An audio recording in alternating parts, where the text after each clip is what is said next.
Ladies and gentlemen, boys and girls, welcome to the Pork and Bean Show, starring Pork Cunningham and the world's handsomest man, Frank Oliver Baines.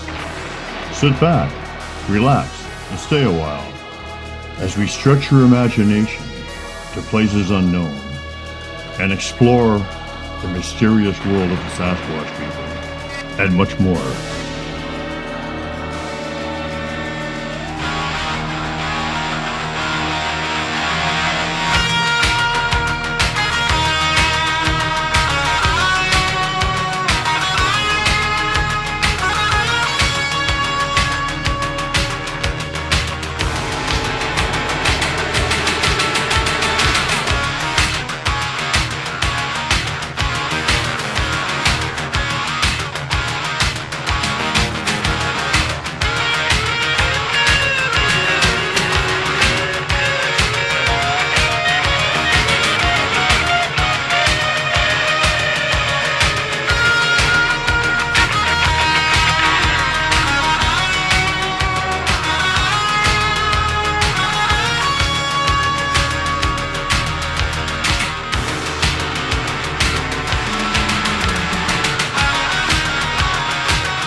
They say I need some Rogaine to put in my hair.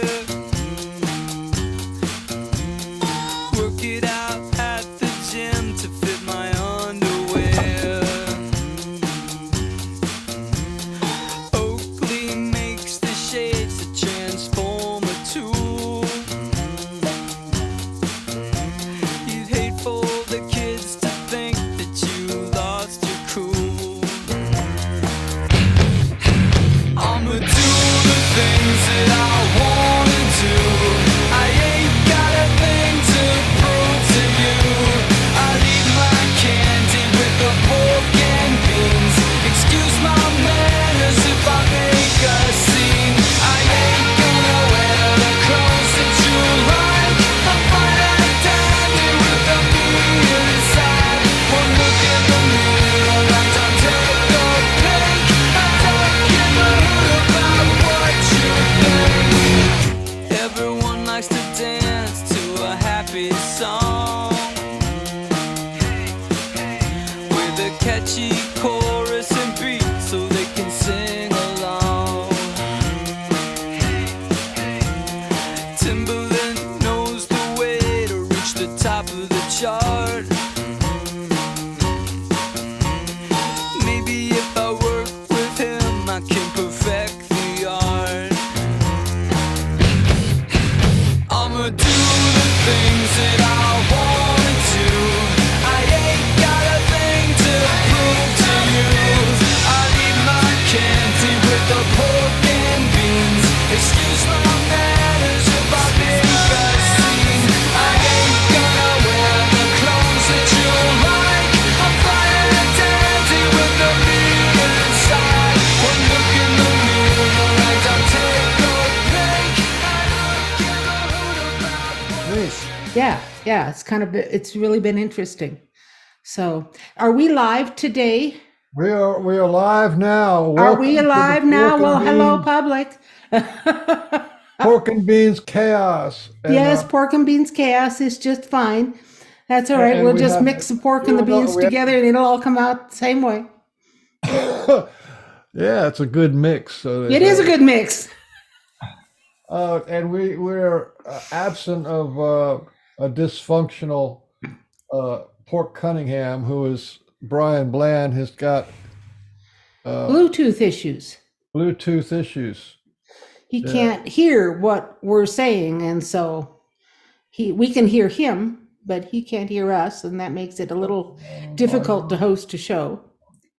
Yeah. Okay. So So he's this trying is to fix that. So, so we've done this for years, right? oh yeah, we'll just go on without him. And every time we start the show, always starts with chaos and It's something new, something different. I think the Sasquatch is just playing with us. That's I all. think so. Hey, I got bad news for you, Beans. I can hear you now.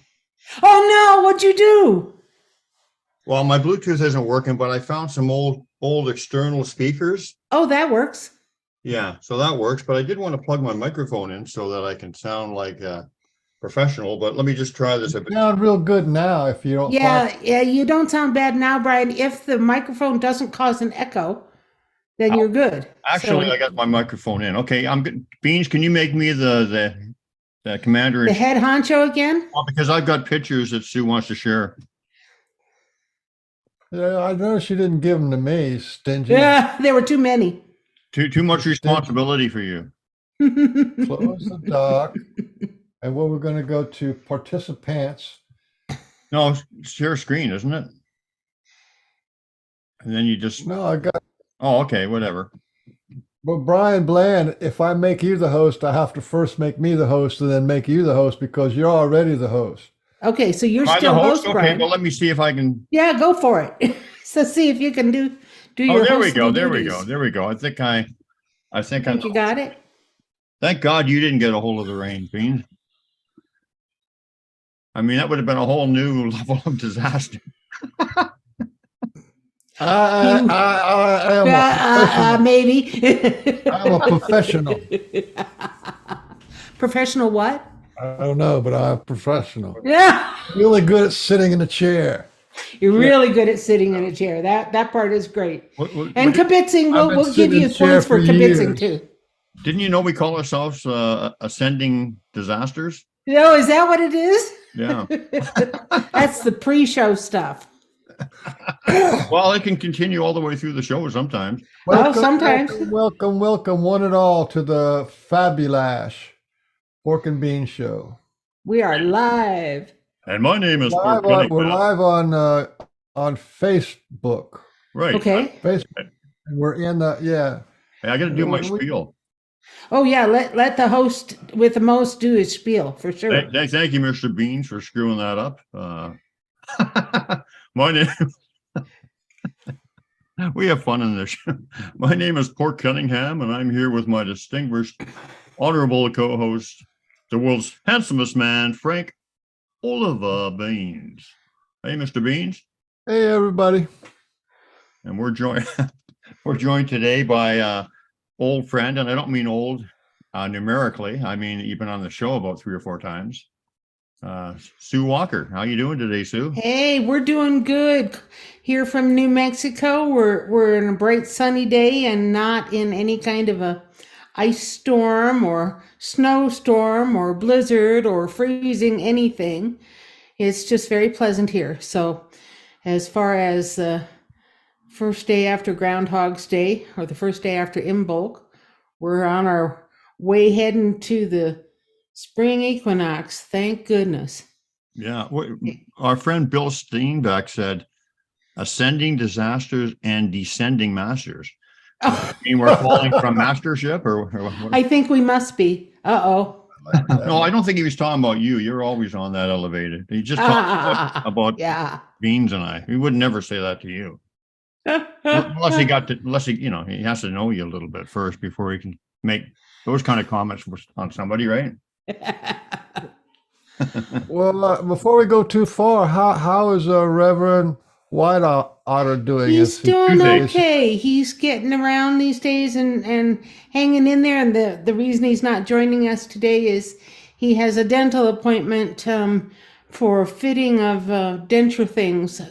So he's got to go head to do that. And they only had so many openings. New chompers.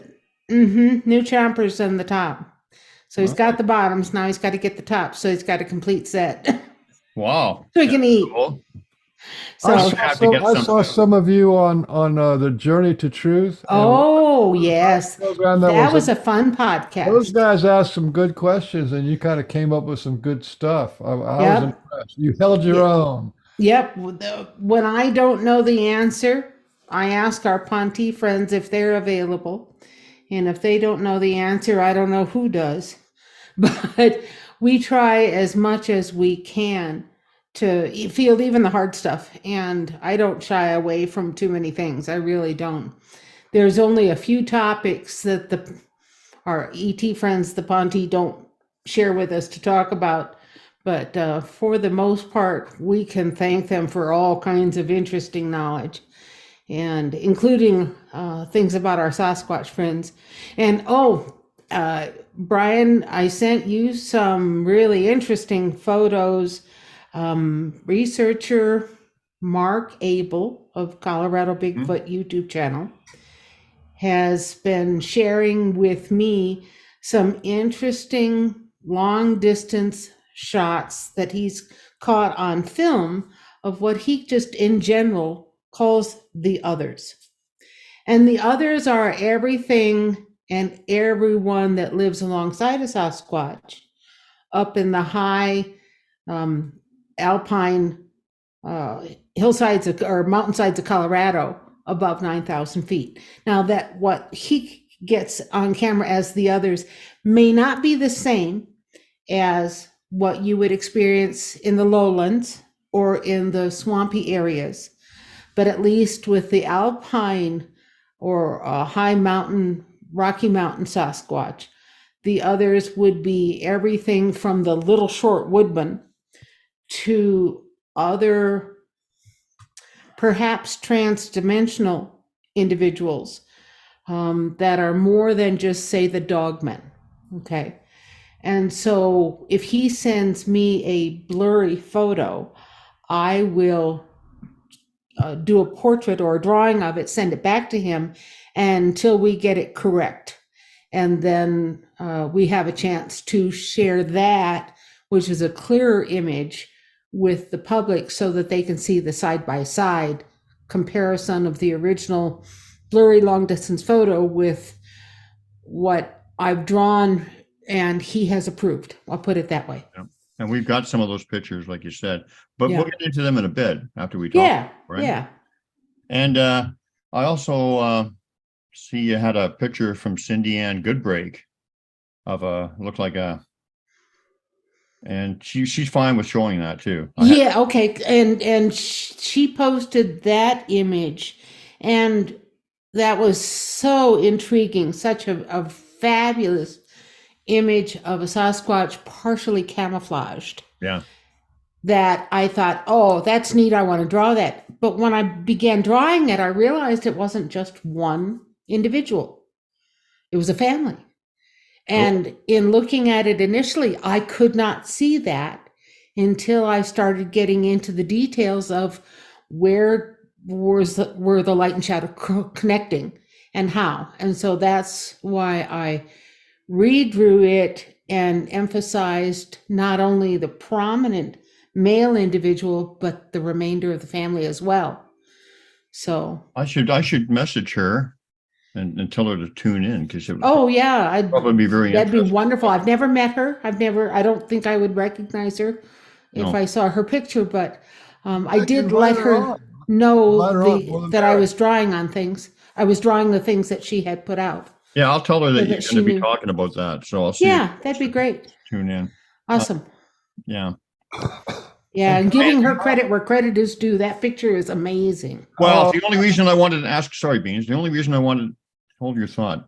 The only reason, I'm holding. I'm clenched. I'm Yeah. clenched. the only reason I wanted to ask her permission is because she got a lot of flack over that picture. You know how the Really? you know how people are in Google. Oh yeah, the trolls are Photoshopped and, awful. You know, all The these proofers. Show us proof. Proof. a bunch of trolls that just, like they got nothing better to do than just discredit everything because, well, And they're not out there researching. Clearly, they're in front of their computers sitting, trying to critique everything from afar.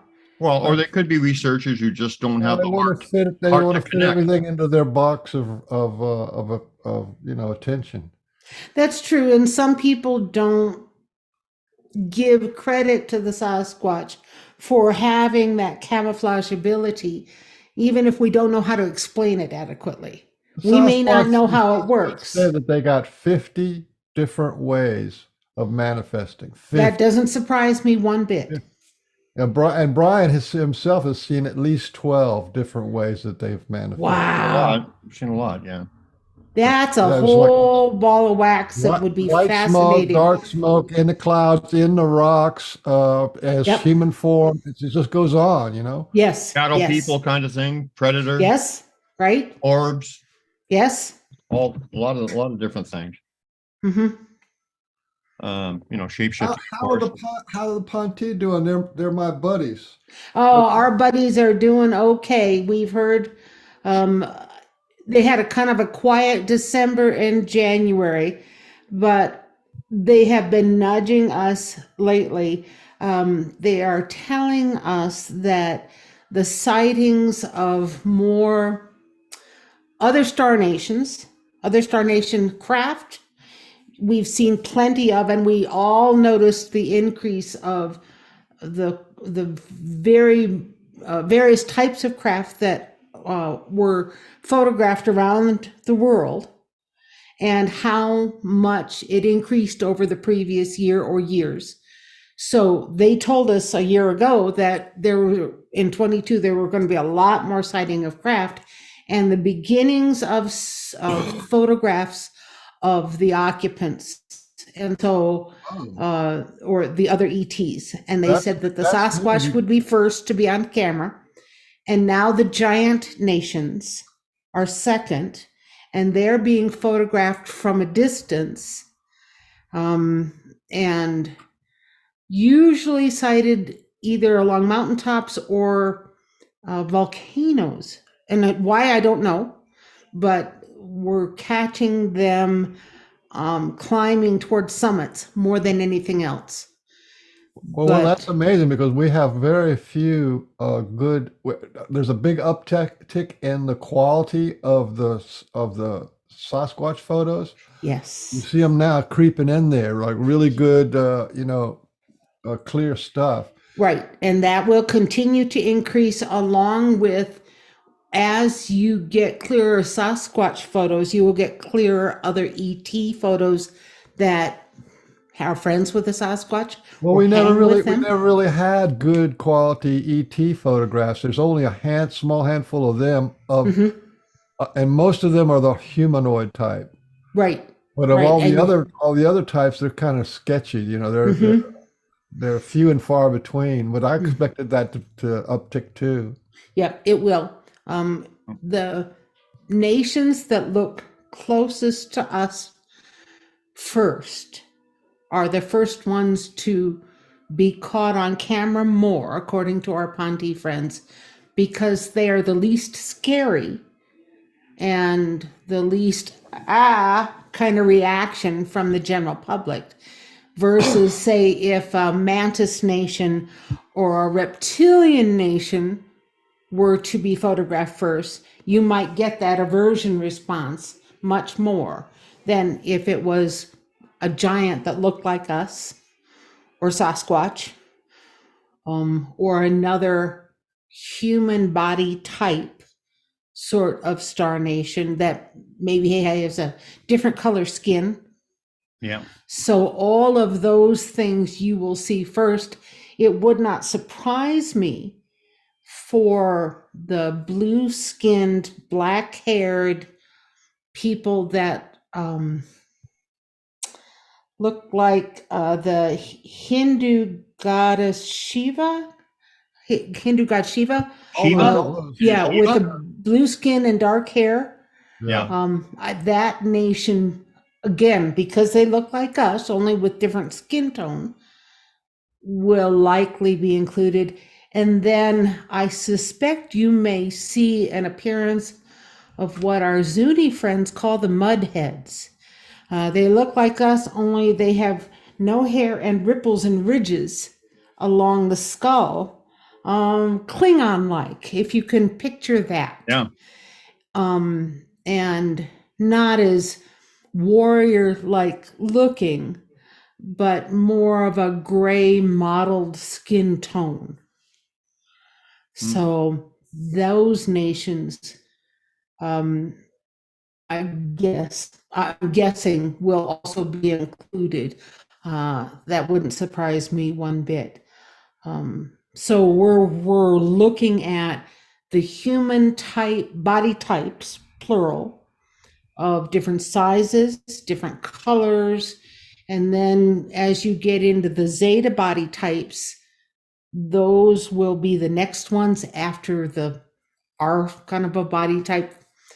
And so you'll see more and more other Star Nation images being caught on camera, or them just walking in front of a camera on purpose, not just being caught, but being very purposeful about being photographed. I've seen mantis beings before. They would scare the heck out of people. Mm-hmm. I mean, I have I not, actually- and I can understand that. I actually was taken to another reality. I've talked about this before. I think I told you this. I was a mantis. No, I don't think I knew that. I saw myself as a mantis, and Wow. but it even freaked me out. Like, it was like, I thought, ew, I'm an insect, because I had a knowing, right? You know how that works. Mhm. I knew it was me, and You just knew. Mhm. and but then when I found out what they were all about, and how I don't know if the right word's noble. I had better words before, but they're very they've got some Majestic. very what? Majestic. Okay, well, look at me. Just joking. But no, but they've got some very, very great attributes and whatever. And so I thought, after a while, after the initial, ooh, this is creepy, like I thought, well, I can own this because of some of the attributes and qualities that they have. But yeah, I think that they would probably freak people right out if they just came right out in the open. That's for sure. Because their limb literally looked like big mantises, at least from what I saw. Yeah. So what are the Pontees saying about, there's rumors of war and everything now, like, nuclear war and all that stuff. What are they saying about what's on the horizon as far as that goes? I think you're going to see all of those rumors of world war change fairly quickly, because of the things that we're seeing. We have greater, more imminent threats from our star, from our sun, than we have actually of any kind of nuclear war being successful, because the star nations are already and have been on top of the button pushers for nuclear war to make sure that they don't button push. Yeah. And so the control of any kind of a weapon that is devastating to the environment, not only for us as Earth humans, but for all the other living creatures, they are very dead set against any weapons that would poison the planet. Okay. They can't stop our star from sneezing in our general direction and causing a huge CME or even a micronova, but they can prevent the nuclear devastation that we would wreak havoc upon each other with. They know that there are several individuals who are world leaders who would button push much faster than others. Okay. And so they're monitoring those individuals much more strongly, along with the militaries around them.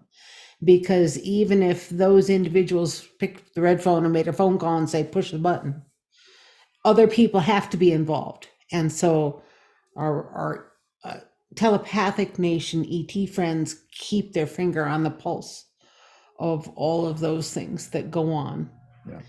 And so I don't suspect a nuclear war, but that doesn't mean other weapons might not be used, like electromagnetic pulse devices or laser devices that would not poison the planet, so to speak.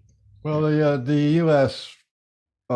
Insane people have built nuclear weapons that the fallout dissipates in 4 days. It just because they're using a different kind of medium, right? Mm-hmm. So they can still have these. And they call them, what do they call them? Tactical nukes and stuff like that. Short term. Mm-hmm. Yeah. Wow. So you don't get the devastation where it's like 1,000 years of glowing, but which is kind of still weird, man. We're still a captured race in a lot of ways. The Ponti are always aghast at the idea that we jump first before we consider all the ramifications. In other words, we developed nuclear power before we had a way to adequately dispose of the waste material. Mm-hmm. And they look at that and go, well, why did you continue to go that route if you knew that you couldn't clean up the mess afterwards? Yeah. And be good with that and not poison the planet or Well, let it get into the aquifer. That's what the U.S. military has been doing for 40 years. They have That's right. this stuff called depleted uranium. Mm-hmm. Is still highly toxic, and they put it in everything. They put it all the bullets and all the bombs and everything have this depleted uranium. It's ridiculous. It's nuts. It's just nuts. It's absolutely nuts. I don't know about other states, but here in New Mexico, when Los Alamos did their research in the 40s on nuclear material, they didn't know then what they know now, and ended up throwing waste material into a canyon outside of Los Alamos and covering it up with cement, like a dome. Well, that didn't prevent it from leaching downward into the aquifer. And now we have radioactive water in the aquifer miles and miles downstream from Los Alamos, heading into the Albuquerque area. And so not only do we have material in water from mining from 100 years ago, but now we also have the radioactivity, as well as in some locations close to military bases, fuel that leaked down into the ground, jet fuel, and poisoned the aquifer that way. So our aquifers here in New Mexico are a mess. Yeah, Just a with mess. gold they use what is it? They use like this poison stuff. It's this acid. It's arsenic, right? They use arsenic, and they have a lake of arsenic that they pour all their mined ore in, and then it melts away everything that's not gold, and then what's left is gold. But it's like a lake of Wow. arsenic, and that's the way they do it. It's not like it's in a container or anything. It's just like Wow. That's crazy. We have very high arsenic in our water here. We're at the upper end of the allowable limit with our city that's good. water here. They'll of raise the arsenic. limit, and then you won't have to worry about it. Yeah, right. I asked you this question before, Stu. I'm sure I asked you this on the last show, but just refresh Yeah. our memories. Yeah. How many years in advance would the Ponti civilization be to us? You know, technologically, Millions. spiritually, whatever. Millions. Millions of years. All right. So they told us initially that they have on and off been exploring for almost 16 million years, or have records that go back that far. Exploring what? The whole universe? Yeah, beyond their star, beyond their solar system, Okay. beyond their planet. 16 million? That's pretty Yes, good. but there's a big but there. Their world has gone through 4 resets in that time frame, where their civilization or culture that was on planet got knocked back and had to restart. Okay. And it wasn't necessarily due to war or them doing anything. It was as much of a reset as we're about to go through with our star and this just turbulent area of the galaxy that we're passing through. And as we go through this area, magnetically, it resets our star, but it also does the same thing with all of the planets in our solar system. And every new solar system that goes through this area has to deal with the same issues. And so the Ponti have had to reset their civilization also a number of times. And so their records are patchy in some time periods. And then when they came here to Earth, it wasn't that long ago. It was, I think they told us they had records that went back 75,000 years, but not all of those records were theirs. They combined it with another star nation. But they're aware that our civilization goes back farther, or our previous incarnations of man go back farther. So are they here to assist us with this transition, or? They're here to help save our culture. They are cultural explorers. They have been collecting the very best parts of our culture for years and years and years. And ever since they knew that we were going to go through a reset. And so that's why they are so interested in all of the things that we love to do once we get off of work. Those are the things that make up our culture, whether it's our holidays, our traditions, our music, our dance, our literature, et cetera, et cetera. Mm-hmm. So all of the things that make up the creative, joyful side of who we are, that we would want to outlive us. Right. If that were the case, that's part of the culture that they're saving, so that the individuals who survive don't lose all of that too, that they can reintroduce that. You know, or it can live on in other stars, star nation colonies. I was going to say, I was going to ask you, but let me, before you answer me, I'm going to say what I think is probably right up there at the top of some of the things that they love about our culture. I was going to ask you, what are some of the things they love about our culture? But I would say that music would be right near the top. Oh, I just got hit up. Oh, yes. Boy, big time. Yeah, you just got hit up is right. Music is a huge part of what they love about our culture. And in particular, one of the things that they like is Hey, here's the understanding. dentist boy. Hey. Oh, there's the dentist boy. Yep. Wave as you go by. So what? Oh, I'm serious. I'm serious too. I got hit up with a whoop. Yep. Big time. And so whether it's instrumental music, but one of the things that they've been fascinated with is a cappella singing in harmony. Yeah. And the harmonious vocalizations, they are always enamored with. And so when they found that things like a cappella singing from South Africa, they just went nuts. We introduced them to a musical group that's 5 a cappella singers called Pentatonics, and they went nuts. And so there are types of music that they request to hear more than others. The other type of music that they really enjoy is impromptu, almost spontaneous instrumental music in a group where the group doesn't know where the song is going to start and end. And it's just an extemporaneous sort of jam session, just to see where the ebb and flow of the images and the information and all of that goes. So music is a huge, huge part. And then because music combines with dance. Mm-hmm.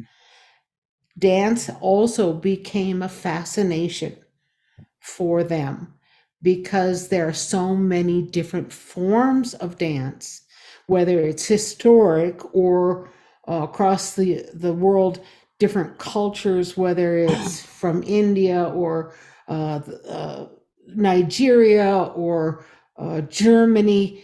Every culture within subculture has its own form, and they're fascinated with that. And then that led to a fascination with the costuming and the clothing that traditionally went with the dance. And that became an interest area of them as well. They began to collect that because what we wear when we celebrate life, whether that's going to a wedding or a funeral or what have you, a holiday, we change our clothing to go with whatever that cultural tradition is. And so that became part of the fascination. So it started with the music and just kind of blossomed out from there. What would you say? What would you think that they would say, or you can ask them, because you can you're in contact with them. I wanted to ask you a couple things, but Sure. what would you say are some of the qualities that they find unique to humans, or that they appreciate in humans? The qualities that they like in Earth humans, the intensity of the loyalty that we have for each other. And it's really funny because they know that our intensity to focus on something can flip on a dime and be inclusive of something that a moment before it was not. And let me give you, for instance, if you think of Earth culture right now, some of us are at odds with one another. We don't get along all the time. So are we, say, here in the United States, at odds with China or at odds with Russia or at odds with North Korea? All right. But that being at odds with somebody can flip on a dime if our two cultures have another outside of us that we focus on. So in other words, if what they tell me is correct, other worlds that have had their official first contacts, the minute that an outside star nation is introduced for the first time into a planet's primary culture, suddenly that primary culture bonds together, as in it's us against the star nation, or we are all alike but different from them. It's a compare contrast. And so there is a unification that happens during an official first contact where suddenly the planetary cultures that may have been at odds with one another are looking at themselves as more alike when you compare it to the star nation that they've just met. So that introduction of another star nation culture oftentimes suddenly changes the intense loyalties that you see in Earth humans. They like our passion for things. They like the depth of our ability to express ourselves artistically, whether that's in sculpture or painting or what have you. They love watching and participating in our creative processes. To piggyback telepathically on top of somebody who is writing a piece of music or working on their book or painting or coming up with a new choreography or trying to create a new food dish in the kitchen. All of those creative processes they love to interact with, observe, and participate in. So Brian, let me butt in here just a little bit. Yeah. Brian, Penny Rummel, you remember Penny? Yeah, she's already sent me the pictures. I'm already doing it. Okay, but she says she has some pictures of a interdimensional Sasquatch, and she was wanted to show. Have you ever That's heard of neat. Penny? You ever heard of Penny Rummel? We I'm had not her on the show. I'm not Well, anyways, sure. the interesting thing about her, as I'm going to say to you, so you'll have it in your memory bank, Yeah. is she's the mother of 8 Sasquatch children. She's the genetic mother of 8 Sasquatch children, Wow. and Wow. she was showing them on the Starcraft, and she's not the birth mother, but she's the Okay. genetic mother. Yeah. Okay. So that was just mind blowing. That is mind blowing And to see that. she's the second person that we've run into that has Sasquatch. They're the Sasquatch genetic mother. 2 How of them. about that? Yeah. So Yeah. there's something going on there. I don't There know is, what. yeah, if you've heard it twice out of 2 people who don't know each other or were not aware of each other's stories, Not at the then yes, beginning. I'd They be know paying each other, attention they know too. each other now because they've both been on the show. Wow. Wow. Yeah. That would be very interesting to draw out those children so that to do a forensic kind of sketch of those so that if there was a difference visually that others could see it She as has a well. drawing of it. I would love to see. Yeah. Okay. I got those pictures ready to go when we get to the pictures. So the Ponti, do they have a personal message for Beans or I or for humanity in general? Let me ask him. And you guys, is anybody awake over there? Who's on the desk? Who's on the desk? Sometimes they're nocturnal, so the vast majority of them sleep during the day. But there's always somebody in the control room and somebody on the desk, and so whoever it is during the day is usually somebody who hasn't had to take that spot for a while.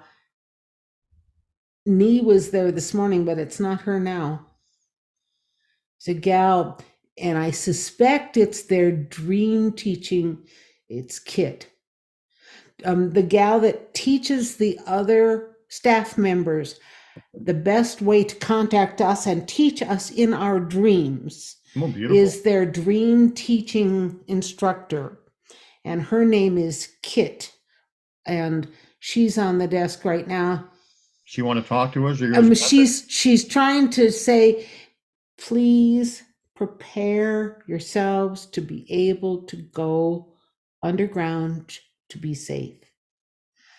That's the one of the and the Ponte this week used the phrase that our electrical and satellite connections are, quote, on borrowed time right now. We've dodged so many real close bullets from our sun that would have taken out our satellites and taken down our ability to do exactly what we're doing right now. And that's talk via the internet long distance. Be prepared to lose your electrical satellite grid very quickly and have on hand those things that you need to take care of yourselves for the first 3 to 6 months. And that includes medicines that you would need too, because the minute that our satellites go down, our medical information systems that normally used to rely on satellites for communication would have to find another way, and that causes a slowdown or a hiccup in production and distribution of any meds that have to come from outside of our country, especially.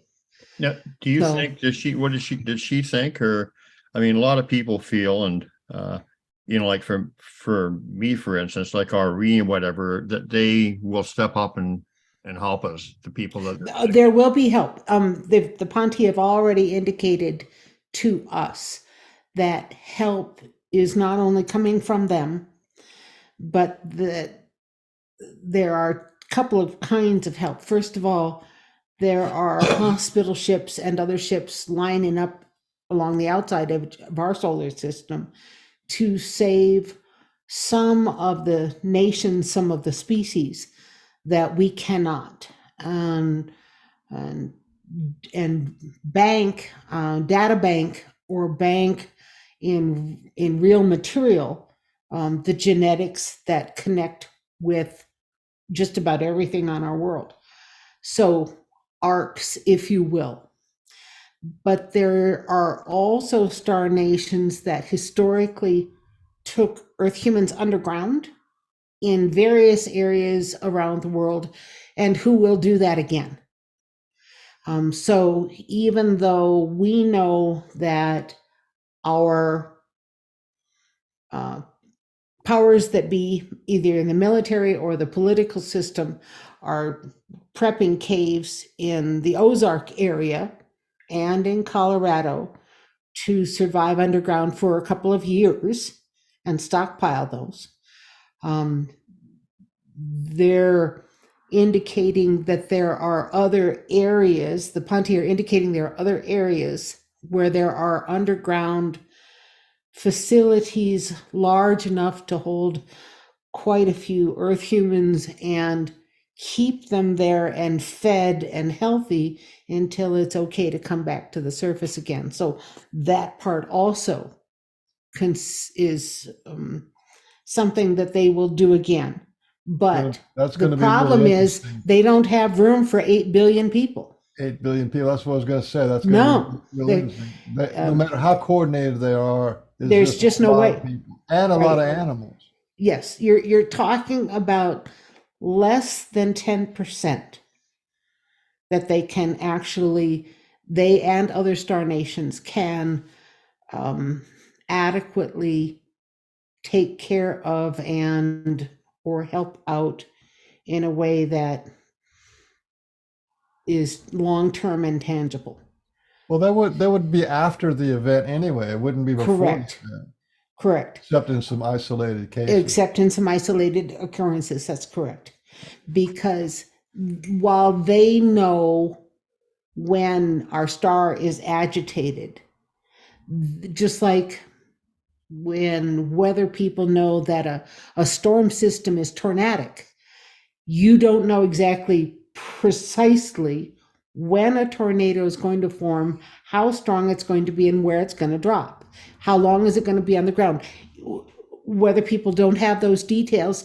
The Ponti don't have those details when a sun is going to release plasma in the direction of Earth, and how much it's going to be, how strong, what the lasting effects are going to be until after it's done.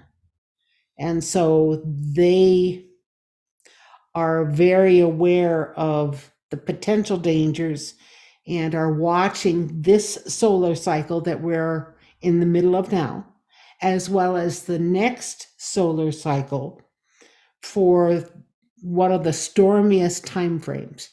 They know that the area of the galaxy that we're entering into is stronger or more stormy, we'll put it that way, than other parts of this turbulent area of the galaxy. But even within the stormy areas, there are micro events or areas that are really disruptive magnetics that could throw our star off, throw a planet off in a heartbeat. And so they're trying to warn us that we're going into an area that is kind of unpredictable and to be ready. Mhm. Well, I wish I wasn't claustrophobic. I am terrified of being underground. Understand. I Understand. don't even want to be buried when I'm dead. That's okay. That's how much that's my phobia. But I hope No, you and Otter too. Otter doesn't like enclosed places. We went and toured Carlsbad Caverns, and that was all he could do to do the hour tour and come back up. He just doesn't like being underground like that either. I wouldn't be surprised if we don't have soul imprints of of having to go underground, and because this is like the fifth root race or something, fourth root race, and that means Yes. all the other races had something happen to them, and a lot of us have been underground. I don't like it either. It's creepy, but that's creepy from not going to a civilization under there. We're just going into a raw tunnels, and that's creepy. Really.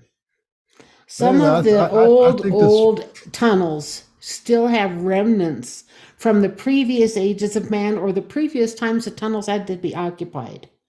And so, can you find, say, for instance, statues underground honoring something or other from a previous culture? Yes, you still can. Can you find areas that have warning signs around them saying, don't go down this way? You're not going to like who lives down here. And kind of keeping people away from areas where other more dangerous nations that might like us for lunch reside, and they're trying to keep us away from those. So even underground, there are areas and dangers that they want us to avoid and are still marked from previous ages. There's also storage of interesting stuff underground. If you go into the area north of what is current day India, you can still find the flying vehicles from the last age of man stored in caves. They still exist. There are not very many of them, but you can still find them. Wow. So, How are the Sasquatch people chiming in on this? oh, What's their take on it? Well, first of all, this isn't their first rodeo. And so they recognize the signs that we are heading into a time frame that's not good. And they're waiting for the time frame where even the people down toward the equator see the auroras in the sky at night. When those auroras can be seen that far south and all night long, nonstop, they know it's time to go underground. That's one of their first clues, is the constant auroras that don't cease. So when the sky becomes all full of color at night, that's a danger sign. When the Sasquatch share with us honestly whether or not they think that we are worthy of saving, we get a mixed reaction. We really do. Their opinion appears to be more that there are individuals in the Earth human population that they've met that they truly think are ready for the next step, but that the vast majority of Earth human culture is not emotionally mature enough to go through this whole process and be worthy of saving. So when you're talking about these people, you're talking about people who they're connected with, like Mr. Like you, yeah, right. No, that's right. People that they have connected with who are spiritual, emotionally more honest, take care of the land better, honor them as a people, try and talk to them, try and share with them, try and gift exchange with them, try and people who pick up their own trash. Yeah. People who honor the water and want to keep it pristine and pure, just like they do. Those kinds of people, the Sasquatch want to communicate more with. And they will do their best to step in and help others when the time has come. Even if that help is simply a warning. I mean, I know RE will. I've got yes, no question about that. He may simply show up one day and say, you need to follow me. And if you ever see a Sasquatch do this, come follow me.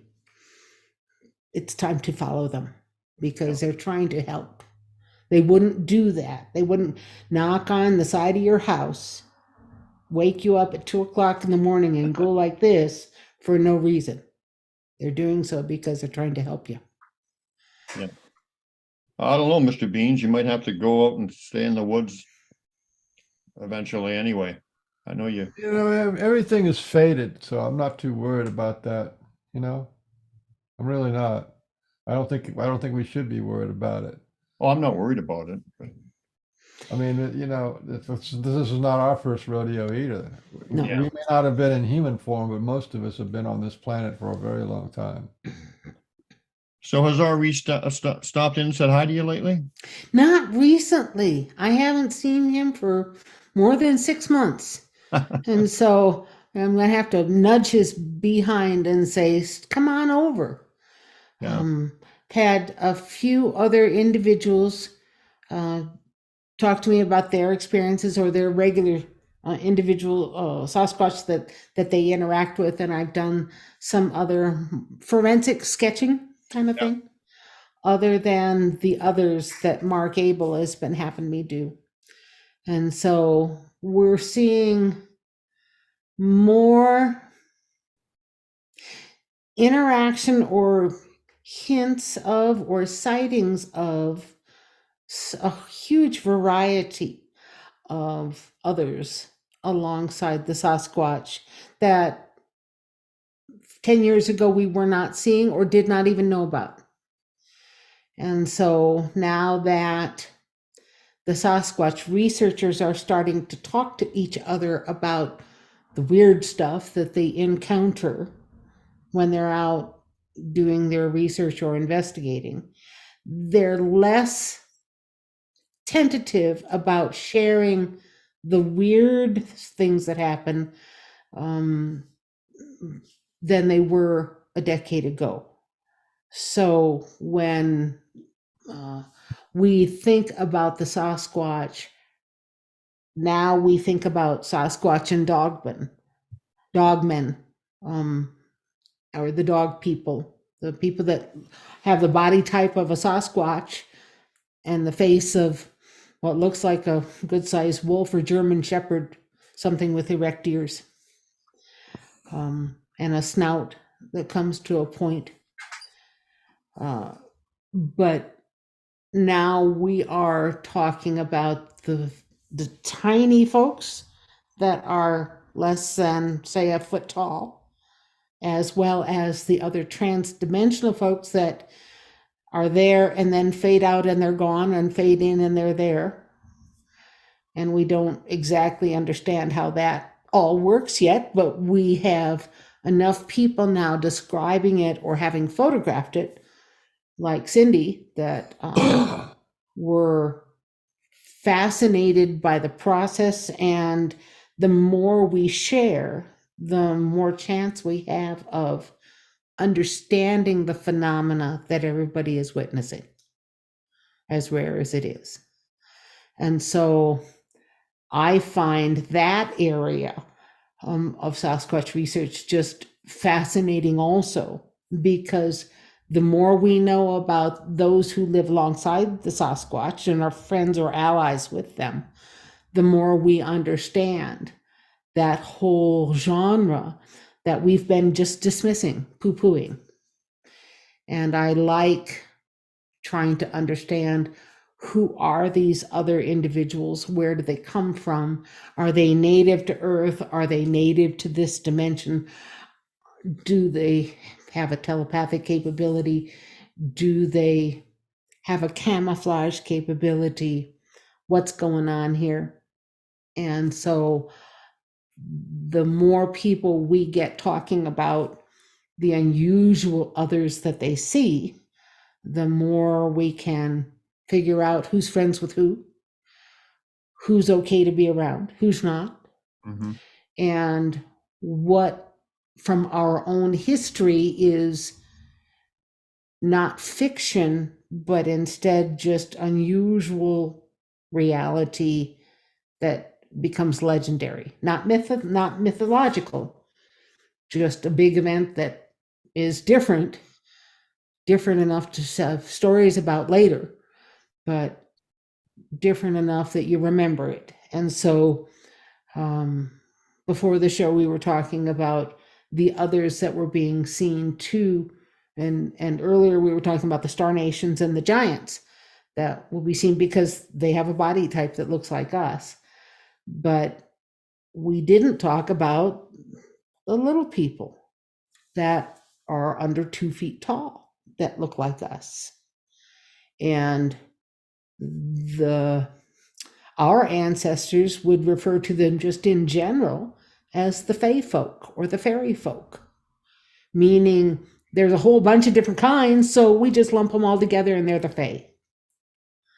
And I'm not sure that the fae are entirely fictional, given the images that I'm seeing in photographs now. I just am not convinced that it's only fiction. I do think that there are, in some areas, quite an ancient history as well as a modern history of the shorter variety of other folk, whether you're talking about Colorado or Iceland and Reykjavik. I know that in Iceland, they very much believe in the short folk, and in fact have street signs and signs along the highways that mark, go slow, this is where they live. And they treat them like another culture that is just a cousin but distant. And makes me wonder. Well, I spent a lot of time in Ireland, and they're taken dead serious there. I mean, the people who live on the country are, and if anybody blows in, what they call a blow in, somebody from another town or from Northern Ireland or something, if they come down and start messing with the fairy rings or standing stones, the whole village will get together and actually evict that guy from their Wow. county. Yeah, Because they're being yeah. disrespectful. Wow. That's good. because in Ireland they don't call them the fae or the fairy folk. They call them the she. Uh-huh, She. right. Yeah, and she the Shean Mhm. is the root word for banshee. Oh, sure. Yeah, Wow. yeah. And banshees are like, you don't want to mess with them. And Is that's why they call them the good folks. The good folks. okay. All right. Because Now they that don't makes want sense. to they don't want to say anything bad about them. So they call the we people or the good folks. Yeah. I They like don't that. get on the bad side. Well, I mean, that's just I we. just have hundreds of stories about that. Oh, I'd love to know more. Would love Yeah. to understand more, because what may be true in Ireland may also hold true for folks here. We don't know that until we start comparing and swapping stories. We just don't know. And so, to get, let's say, a Native American person here who has the stories of the little people and swap stories with, say, somebody like you who knows the background from Ireland, would be fascinating and a very interesting compare contrast. Yeah. That would be neat.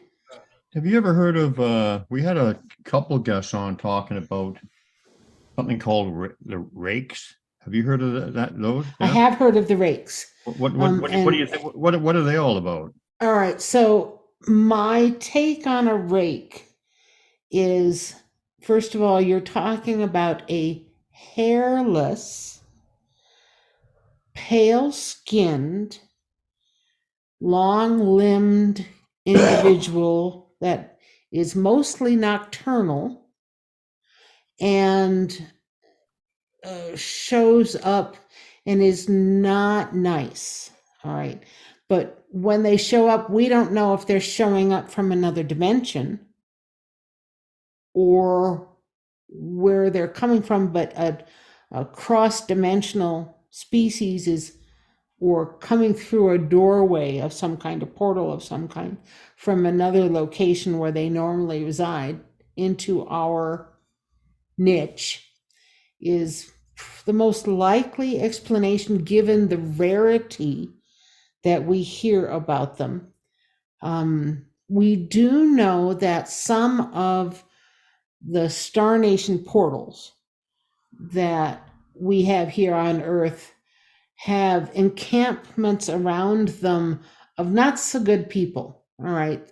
People that have not a very good history with Earth humans. There's a portal outside of Skinwalker Ranch. That's a good example. And you have things coming through that portal or being allowed through that portal that are different than other places in the world. Do I think that the rakes are invited to come through to do something specific? In other words, are they brought through to say, hey, rake, can you go over here and mess with these people? I'm not sure that I'm seeing that kind of a coordinated effort with them. It's almost as if they slip into our world, and I don't know if they know how to get back. That's a good question. Are they trapped here? Do I think that they have the potential to injure us as Earth humans? I suspect so, but I don't have hard evidence to that end. In other words, I don't have a witness who says the rake attacked and killed my friend and I escaped to tell you about it. We just don't hear that. And so could there be deaths associated with a rake? Probably, but where they are and what period of time and how often, I don't hear of it very much, and I suspect it's a rarity. Now, that said, I don't think they like us very much either, and could we be messed with by a rake? Very possibly.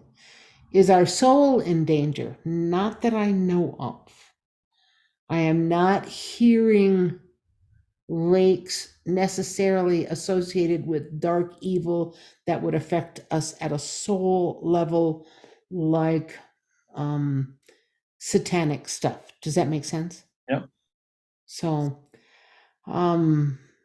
that's as much as I know. And I know that that pale white skin we have seen in a variety of guises and descriptions just over the past year. It's been seen more than other years that I ever recall. But we have descriptions of pale white with no face. We have descriptions of pale white, but holes for eyes and a nose, but no eyes and no cartilage for the nose. It's just the hole in the skull kind of thing.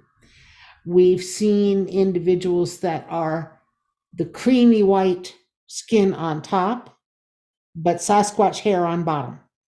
So below the waist is all Sasquatch. You've got a picture of that coming up. I do, and our friend Mark Abel calls those half and halves.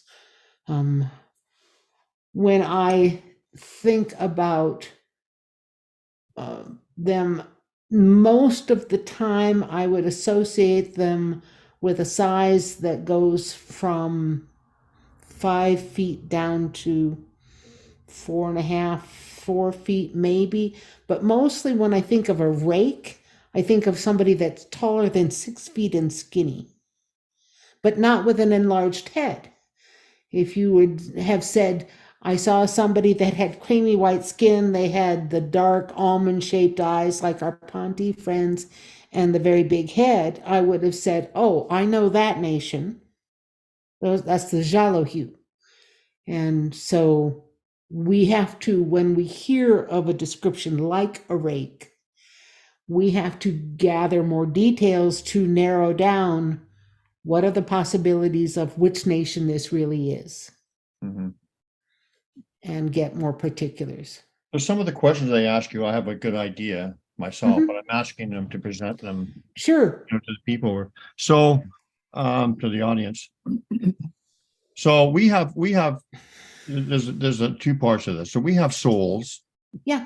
And so I imagine that the Ponte and the Sasquatch and all these other nations, do They have souls. they have souls Yes. as well? Sure. Yeah. Sure they do. You will find that most things that at one point in time were alive are associated with that soul energy. Sometimes you will see it as plural, as in, if I were to say to you that stones can have souls, Right. okay, what does that mean for a whole beach of sand? Yeah. Suddenly you have millions, Yeah. millions of tiny stones. Does that mean that a beach of sand is millions of souls? In one aspect, yeah, it is. Well, I mean, we're all made up of the same stuff, just rearranged differently, right? That's right. And Or that so, rearranging yeah. is sometimes our choice and sometimes not so much.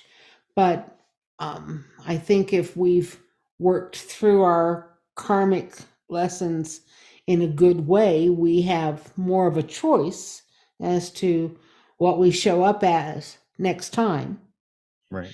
versus what we get assigned just to learn our life lessons. So, The other part of this is, I found that, I've known some people who have got connections with Sasquatch, because I basically deal with Sasquatch, yeah. that are not maybe, like not the nicest people or have the in the world or whatever, but I've always found, this is kind of a couple ideas in this thought, that they support us, right or wrong, the people that they're connected to, because of the soul lesson and the free choice thing. I'm getting energy again. There you go. So yeah, because a bad lesson or a good lesson is still a lesson. Yes. So and so we have to go through our lessons. Mm. Somebody's hitting me up. I don't know if that's your Ponte friends. It doesn't feel like RE. Feels or all of the above. It feels like I got Probably it Frank, right here and on my shoulders are just tingling. But so anyway, so they support us. Yes. But as far as so with the free will thing, how much interference or help can they give us, and how much do they have to leave to us? Like when can I mean, I don't think they're going to step in and save us on a big worldwide basis. No, But that's not their so job. what is the rule with them as far as how much they can do and how much we have to depend on our free will and our journey, kind of thing? All right. So when we have anything that will poison a planet,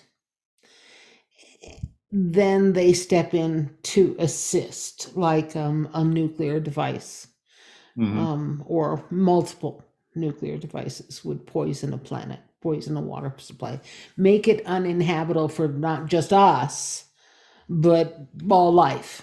All right, that's where the Federation and the Ponte draw the line, or the Star Nation folks that have historically helped us. If they caused a problem, they step in and fix it. So if they accidentally picked up somebody and injured them, would they go overboard to fix whatever it is, whatever injury they caused? Yes. Whether that injury is to us as people or other sentient nations on Earth, but also injury to an area, as in destruction of an area. If for instance, a weapon of theirs went off and destroyed a mountain, would they do what they could to make it right? Yes, but there's only so much in an instance like that. Yeah. If they see a culture that has been knocked back so hard that they've lost their ability to educate themselves, keep themselves healthy, grow their own food, yada yada, would they step in to re-instruct us? as to those basic ways of surviving, but also give us a means to get along with one another so that we don't have to keep killing each other. So, for instance, we have a book called The Popol Vuh, written by an indigenous culture in Central America that described a star nation coming down, landing on the mountaintop, and being with them for 100 years exactly to help teach them medicine, mathematics, astronomy, agriculture, basic education, et cetera, so that the village or the people as a culture, once the Star Nation left, could utilize all the things that they were taught. And so that kind of stepping in, when they see a worthy culture that needs a hand, yes, they will step in to help them. The Ponti have reiterated for us a couple of things. When somebody's food, clothing, shelter issues are not taken care of right up front, that person cannot advance culturally until those issues are resolved. In other words, those are the crisis issues. If you don't have enough food, you're in crisis. Water is included in that. If you don't have shelter and protection, you are in crisis, and until that issue is resolved. And for us, clothing is part of that issue, that warmth, that taking care of ourselves. So food, clothing, shelter are the key issues, the first ones, that once those are resolved, then we can relax enough to grow in other areas. Yeah. I was just going to But- say, and I'm going to go get and make myself a coffee in a second. Let Mr. Yeah. take over for a bit. But I just wanted to say, just in closing on this thought, like, with individuals who are taught, oh, you're back by the Sasquatch or other entities or whatever. I mean, I've had, just on a personal level, because I'll speak for myself, but it applies to many, many people, downloads or all these teachings. Free will is not compromised. I don't have to follow what I want or whatever, but I must admit, when you've had a love zap or whatever, it's kind of hard to come back from that, but it's still and not be changed, but it's still free will. So they don't really Yes. they don't infringe on our free will. That's right. But they assist us in so many beautiful, loving ways. Yeah. They nudge us in the right direction a lot. Yes. When they call it suggesting something. So if you've been suggested, that means you've been nudged to do something or head in a general direction, or be nudged that, yes, you're on the right track, keep going. Okay. Yes. It's an affirmation. I get that almost, literally. In all honesty, I get that just about every show. I've been nudged quite a few times. Awesome. With this particular show. Mr. Beans, you want to take the steer the boat there for a minute? I'm going to go make myself a coffee. Why don't you go make some coffee? I got some questions. What's your questions? Oh, well, there's this thing. I have memories that go back multiple lifetimes. Yeah. And one of the things that the Sasquatch talk about that I remember was that we've had these adversaries, these demonic people, these dark energies, the Cabal, the Illuminati, whatever you want to call them, and we've been at war with them almost continuously since the time of Lemuria. And I would like you to ask the Ponti people, what do they think about that, and if any, how did other They call them the greedy ones. The greedy ones, that's what The they are. greedy ones, the dark side of the Cabal, the people that want to have it all for themselves, whether that all is knowledge or gold or precious stuff. They want to accumulate and keep to themselves and not share whatever it is that is on their priority list. And that's why the Ponti and the other star nations refer to them as the greedy ones. So they don't even want to call them by the name that other people call them, the Cabal or the Illuminati or whatever. They don't want to even give them that kind of power. When they talk about the greedy ones, they are wrong-minded, according to the Ponti. They don't consider the needs of others. They don't care about the needs of others. They just care about what they can acquire themselves. They want the status. They want the control over other things and other people. They want the knowledge first. They want to be the decision makers about what we do with that knowledge first.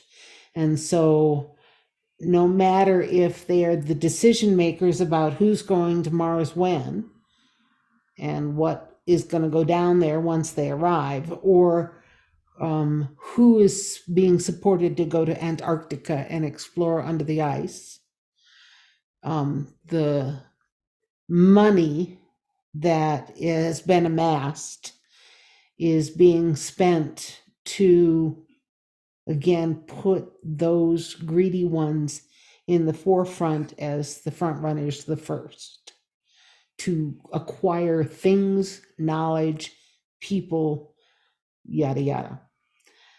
So do they like them? No. They don't plan on connecting with them first. Let's put it that way. None of the star nations think that wrong-minded behavior is okay. And they have had nudges from the Cabal or the Illuminati or those groups that they want to meet with them first. And the Federation and the Star people are going, no, I don't think so. You? No, not really. And so they are not fooled by the greediness. They are not fooled by the connections. That's the advantage of being a telepathic nation. They would much rather connect with us ordinary, everyday people of all ages, as long as they're right-minded and teachable. They don't consider those powers to be teachable. They're too greedy for that. They only think of themselves. Well, it's just that we have been burdened with this corruptors. They like to corrupt. They love corrupting religions and families and agriculture and economy. Whatever it is, they wanna mess it up and make it Fake news. make it all that fake news and drama and endless wars, and it's just a hot mess. And we're probably not the only planet that No, that has No. been infected by these beings. no, we are not. Although we see a lot of talk amongst us Earth humans that blames other nations for our issues. In other words, it's not our fault. It's the reptilians who are running the cabal, really, who have been supplanted to the leaders of the free world. And they're all really reptilians. If you, I mean, that kind of things, the Ponti just shake their head at and go, that's not true. So the blaming of Earth human problems on other star nations, when it's really us and our issues. We've been the ones to throw garbage outside of our own front doors. Okay. We've been the ones to allow the greedy people in positions of power and voted them in many instances, bought into their lies. So that kind of wrong-minded supporting others, the Ponti don't like, but they are very much trying to encourage us to bond with others that are like-minded. Their phrase is go find your tribe, meaning go find others like you that are right-minded and form communities, because as a community you're stronger. And so they are nudging us in that same direction of teach each other, share with each other, form communities of right-minded thinking, and live by that. Don't just give it lip service. So they like what they're seeing as far as those changes and those communities are concerned.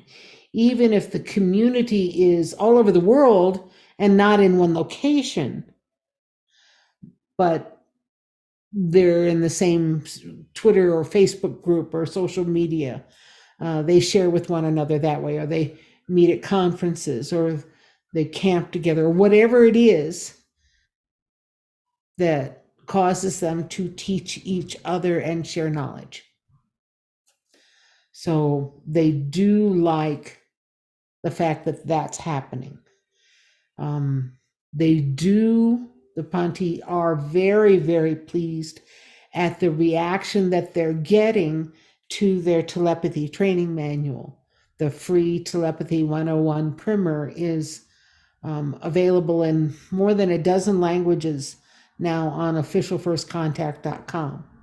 And you can download whatever language you want to read it in, or you can listen to it read to you, or you can watch the sign language version now, which is fascinating.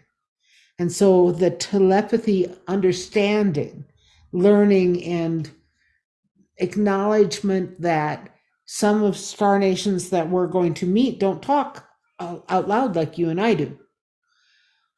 They just are mind to mind speak, and not being afraid of that, not lumping mind speak into a category that automatically assumes you're schizophrenic. So, Well, that brings me to another I think, a really important topic. yeah. If we talk about this, some dark things, is that I was listening to a podcast one last year, I think, and this lady was taking on a craft, and she was a contactee, so she was friendly with the people who, those people, and she was getting her checkup or whatever they were doing to her, and so she was saying thank you or something to the people who were practitioners. Mm-hmm. Happened to be a female Star Nation person, and the Star Nation lady said, "Oh yeah, we're this is what we do. We're on Team Inside Out." And as soon as I heard that, the gears started going. It's like that means they have a culture. All the people who are helping humanity are doing so from the inside out. They're blocking the memory, so it feels like you're awakening.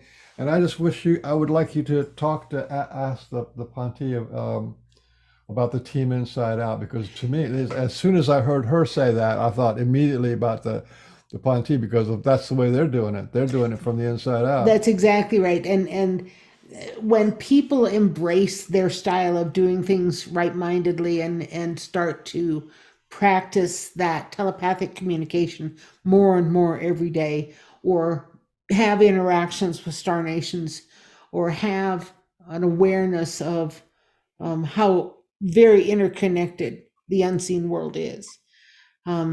They call it Team Quirky. Welcome to Team Quirky. And so you are a member of the people that have figured out the inside out stuff, that when you work on self and look in the dark mirror and take care of your own inner issues, then you've worked on the inside stuff, and on the outside you can begin to change and be happy all the time, be joyful in life much more, because you've gotten rid of the old crap from way back when. The inside out folks work on self and their own inner darkness first to get rid of that, because they know that they can never clean up somebody else's house unless they've cleaned up their own. Yeah. And so, There's a lot of people on that list of Team Inside Out, and one of them is the Godhead. And what I mean by the Godhead is all those people who have had near-death experiences, which is now in the middle, yes, in the millions of people. yes, Well, they go up there, they're having these experiences, they come back, and their whole life changes. correct. And that also goes to the people who are healers or people who are doing healing work and have done the dark night of the soul.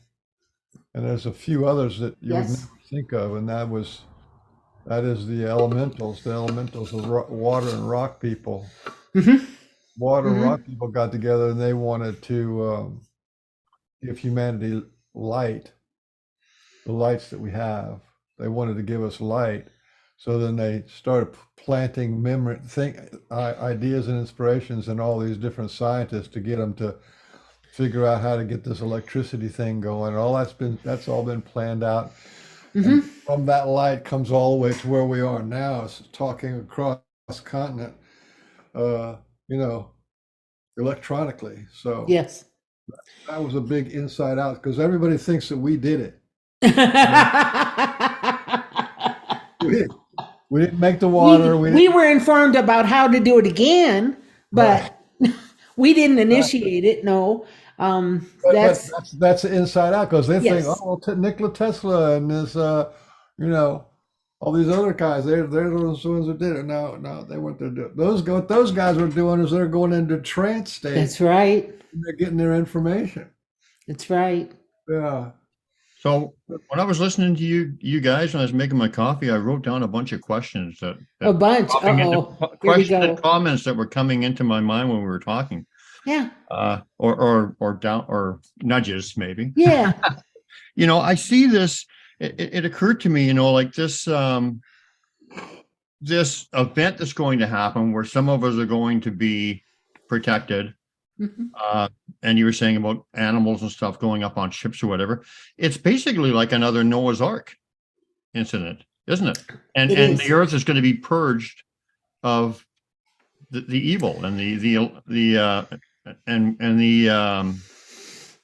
Cabal and guys like that. I mean, is it not just another Noah's Ark?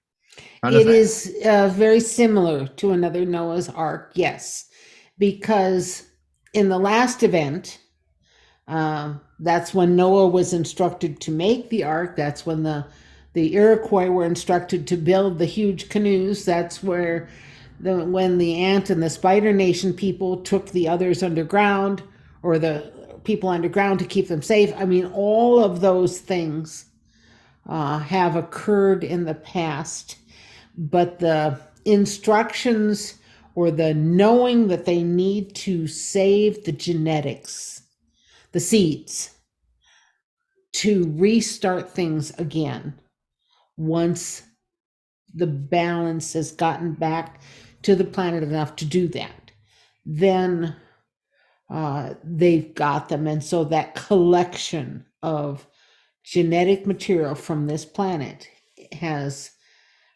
is one of the reasons that our Star Nation visitors have flora and fauna experts, water experts, communication and things that people that come specifically and only to go in the oceans from other stars, so that because 75% of our planet is water, the vast majority of intelligent life and other things that are not on land, they have a way to take them and keep them safe as well. So all of that is being included. We keep blindly thinking that we are the most intelligent, sentient, indigenous population on this world. Think again. We are not. We are not the smartest. We are not the most advanced, no matter what we think. And there are other nations and cultures that are sentient that live on our planet that take care of their people better than we take care of ours. Yeah. And so those nations are considered more advanced than we are, for good reason. So after this, after we come out, emerge from the ground after a couple of years or whatever, what do we emerge to? Is we're obviously going to be more enlightened, and because Well, okay, going to be a new. sometimes. Are we really going to be more enlightened having spent a couple of years underground? Well, I mean, We will be more humbled, okay? but it's the beginning of Because a new change for humanity, basically. that's So right. what's going to happen? How do you see that unfolding? Okay, so anytime you have a culture that goes through a huge crisis, it takes more than 5 generations and usually at least 10 generations of that culture before it begins to really normalize out and not relive the trauma of whatever the chaos or disaster was. So if let me give you a different, for instance, if you and I were picked up by a star nation that enslaved our people for 100 years and then let us go, it would take us 5 to 10 generations to get over that enslavement mentality as part of our culture.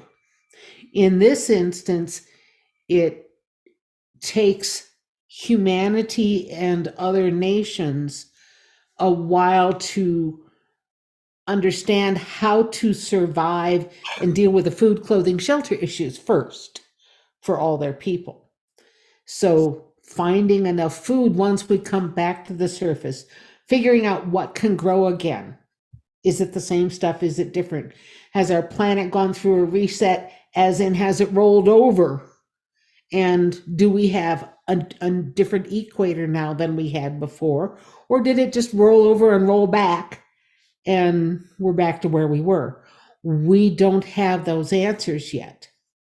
But what we do have is an understanding that it's not going to happen, that balance that you're talking about, that enlightenment doesn't necessarily show itself in our culture until we've gotten over the crisis state. Right.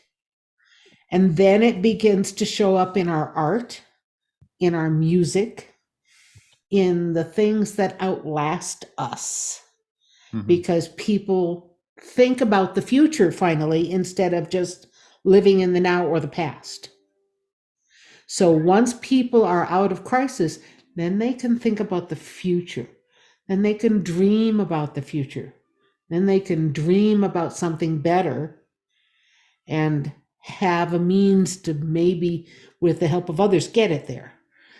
All of those things are coming, but the consideration of the spiritual aspect is going to be the reset also that happens, because suddenly you have people from diverse spiritual backgrounds all being thrown into chaos at the same time, no matter what they believe religiously. And when they come out of that crisis, there may be a whole molly mixture of people of all kinds of different faiths all in one place, just trying to figure out how to survive.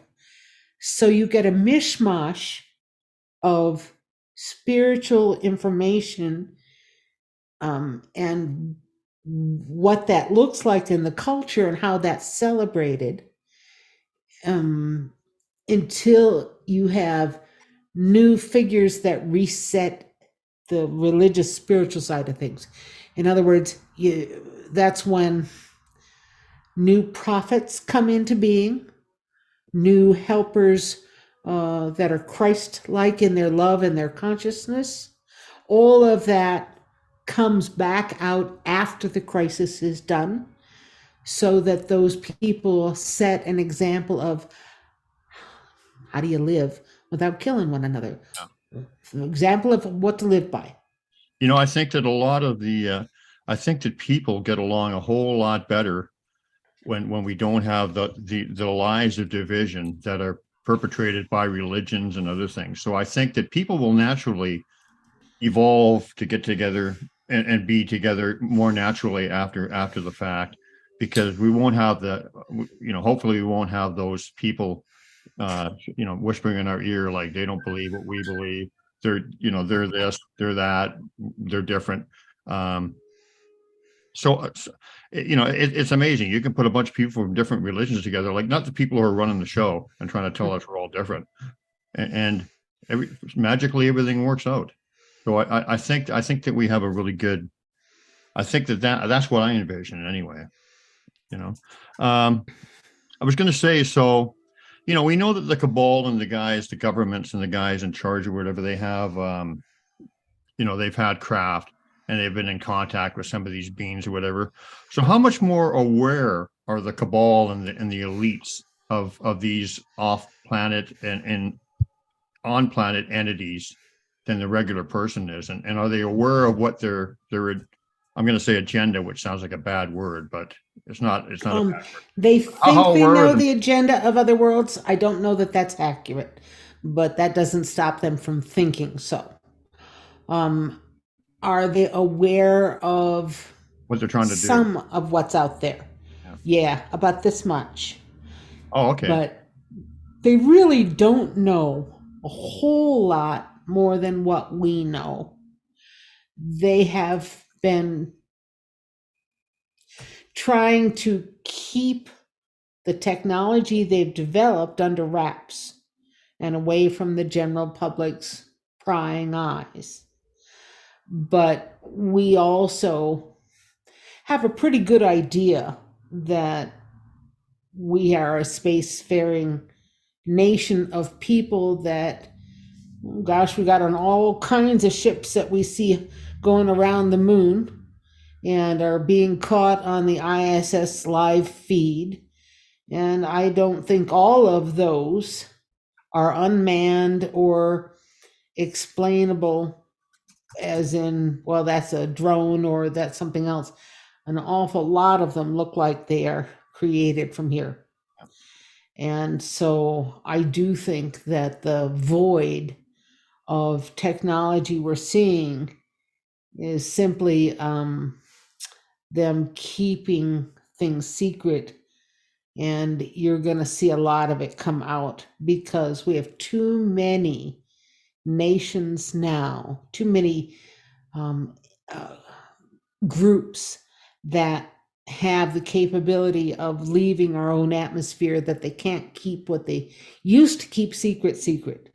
In other words, will they keep secret the things that they're finding on the dark side of the moon? Well, we've got other nations that have pictures of the dark side of the moon now, not just the United States.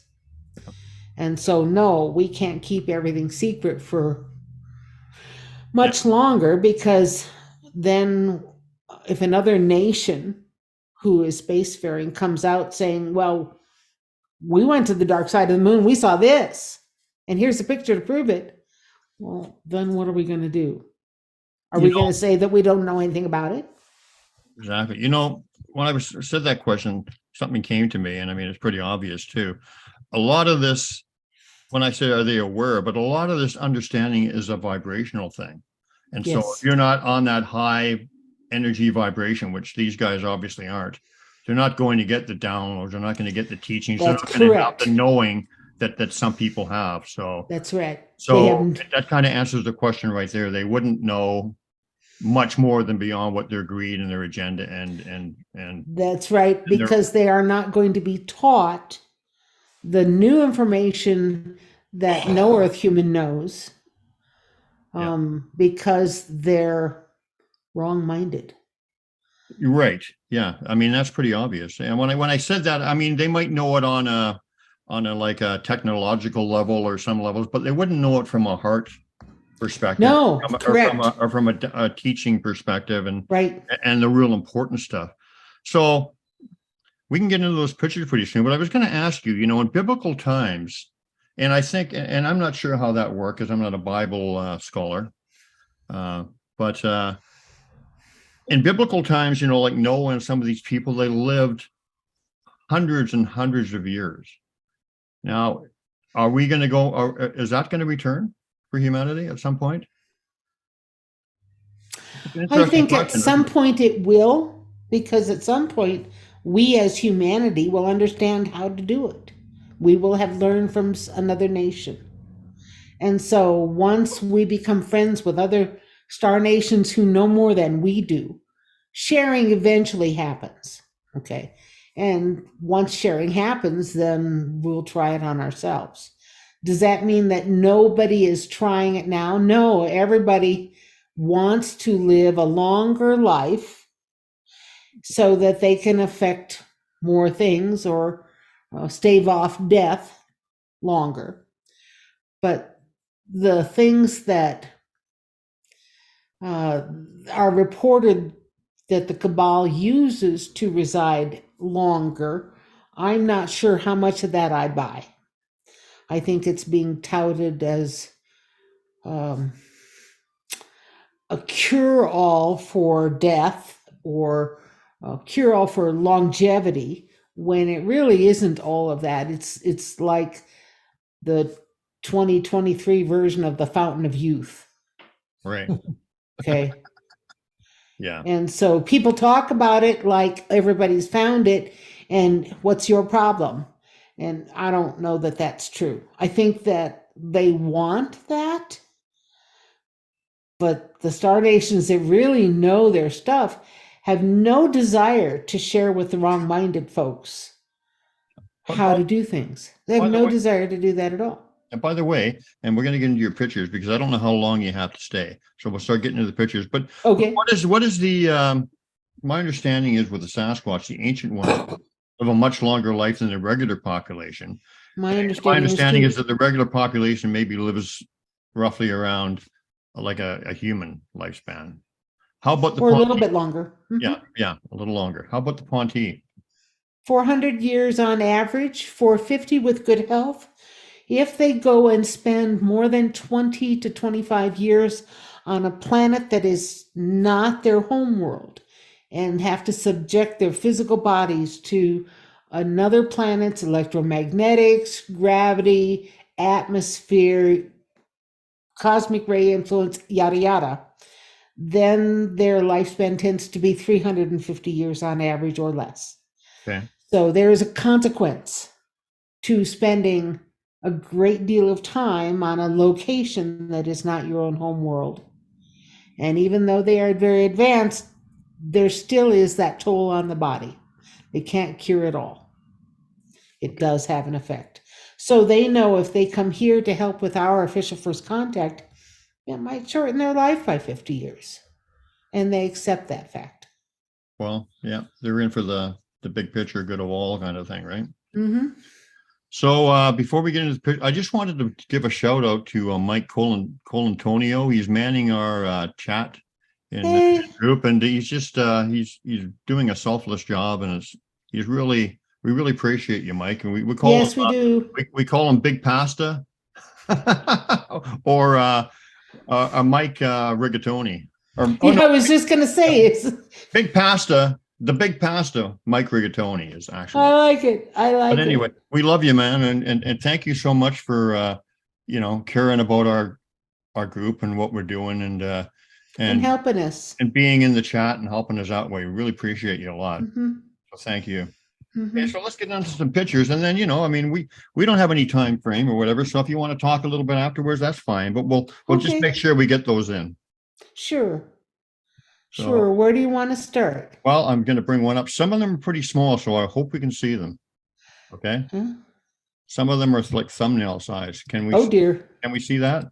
Oh yes. All right. He was little to begin with. All right. That little guy looks like a little Sasquatch, right? He does. But he was in a larger picture, and his true size looks to be very close to somewhere between 12 and 15 inches tall at the most. So you're looking at somebody that's a third of a meter tall or 12 to 15 inches. Just a little guy, even though he looks big and burly, he's not. So this is one of those images of Sasquatch that appeared to be perfect, only miniature. Does that mean that they live this way all the time? Or are they the big guys that shrink themselves down? I have no idea. I don't know what to call these little fellows except for woodmen. And I count them amongst the woodmen. Woodmen meaning forest family. Mm-hmm. They're just part of the relatives. Sure looks like a Sasquatch for He sure. sure does. And you've got a picture that the next picture I think is the one that you didn't circle, right? The original picture. Yeah, probably the original or the one I didn't circle right. Do you want to go into that? Yeah, Hey, go ahead. Brian, could you close that messaging window? Thank you. There you go. I can. I'm just All right. okay. So the little guy is in amongst this picture and is beneath the blow up that is on the right hand side more. There's the fellow that's in the very center and bigger, but if you look beneath the right hand side picture, there's a little red line that goes straight down toward the ground, and it's pointing out the little miniature guy, I think. And you So- think he is actually a Sasquatch, just a miniature? All I can tell you is he's living amongst the Sasquatch. He looks like a Sasquatch, and he would fall into the category of woodman, meaning others that live in the forest alongside the Sasquatch that we just don't have a whole lot of information about yet. He's like a little mini me. Yeah, exactly. Exactly. And he's grown full size. Wow. He's not a youngster. He's not a young. He's an adult. Okay. What else you got for pictures? I'm trying to remember what all I sent you. Well, should we just go through them? Yeah, go ahead. See what else we got. Oh, this is that. Oh, yeah. Okay. So we were describing before the half and halves, meaning from the waist on up, their skin is creamy white, no hair, regular sized head, not an enlarged skull, regular sized eyes, not enlarged eyes, muscular. They, on average, according to Mark Abel, were about 4.5, 5 feet tall. And if you could see below the waist, it would look exactly like a Sasquatch. Interesting. So he calls them half and halves.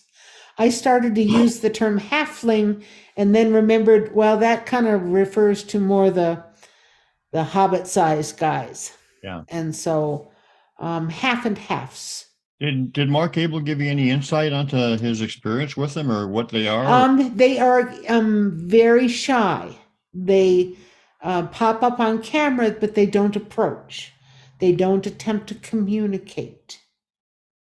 And he kind of was wondering if the Sasquatch who build things weren't also building out of stone habitats for some of these guys.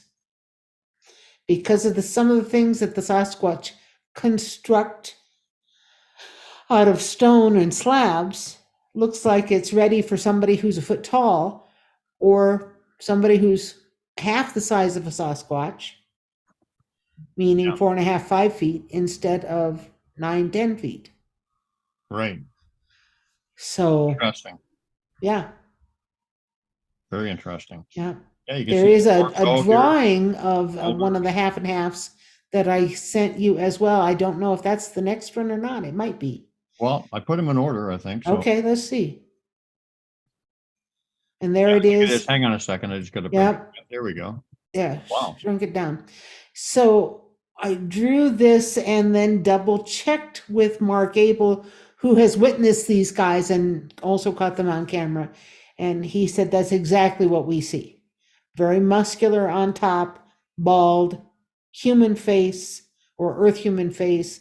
And from the waist on down, he said, even though that comes up to kind of a point, pointing upward around the belly button, the hair fades out and you just see thick hair along the thighs, the buttocks, the calves, the feet. Is this hair here too? Yep. Nope, that's just pure skin, no hair. Okay. The only hair is the bottom half. And when you The- say the he dark encounters brown. them, he sees them like flesh and blood? He sees them? Yes, yes. Wow. Caught them with his eyes as well as caught them on camera. Yes, both. Like a number of times? Yes, not uncommon. Very cool. Yeah. hmm Can't say that it would be every time he would go out, but a lot of the times. I would say more than a third. Does he have any idea why he's being, is he kind of of our mindset? Is he an investigator? Yes, yes. Or is he like does he get taught by these? Oh yeah, he gets taught, and they like Mark Abel. They communicate with him. They mark the spots where he parks his vehicle, and that's because when he sees interesting structures, he lets them know that he thinks that they're cool. He appreciates them.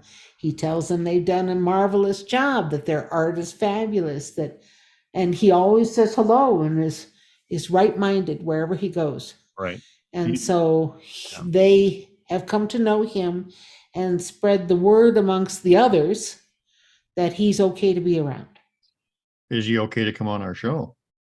Would you ask him? I would guess so. I would say it would be worth talking to him about that very fact. Is he a friend of yours, Beans?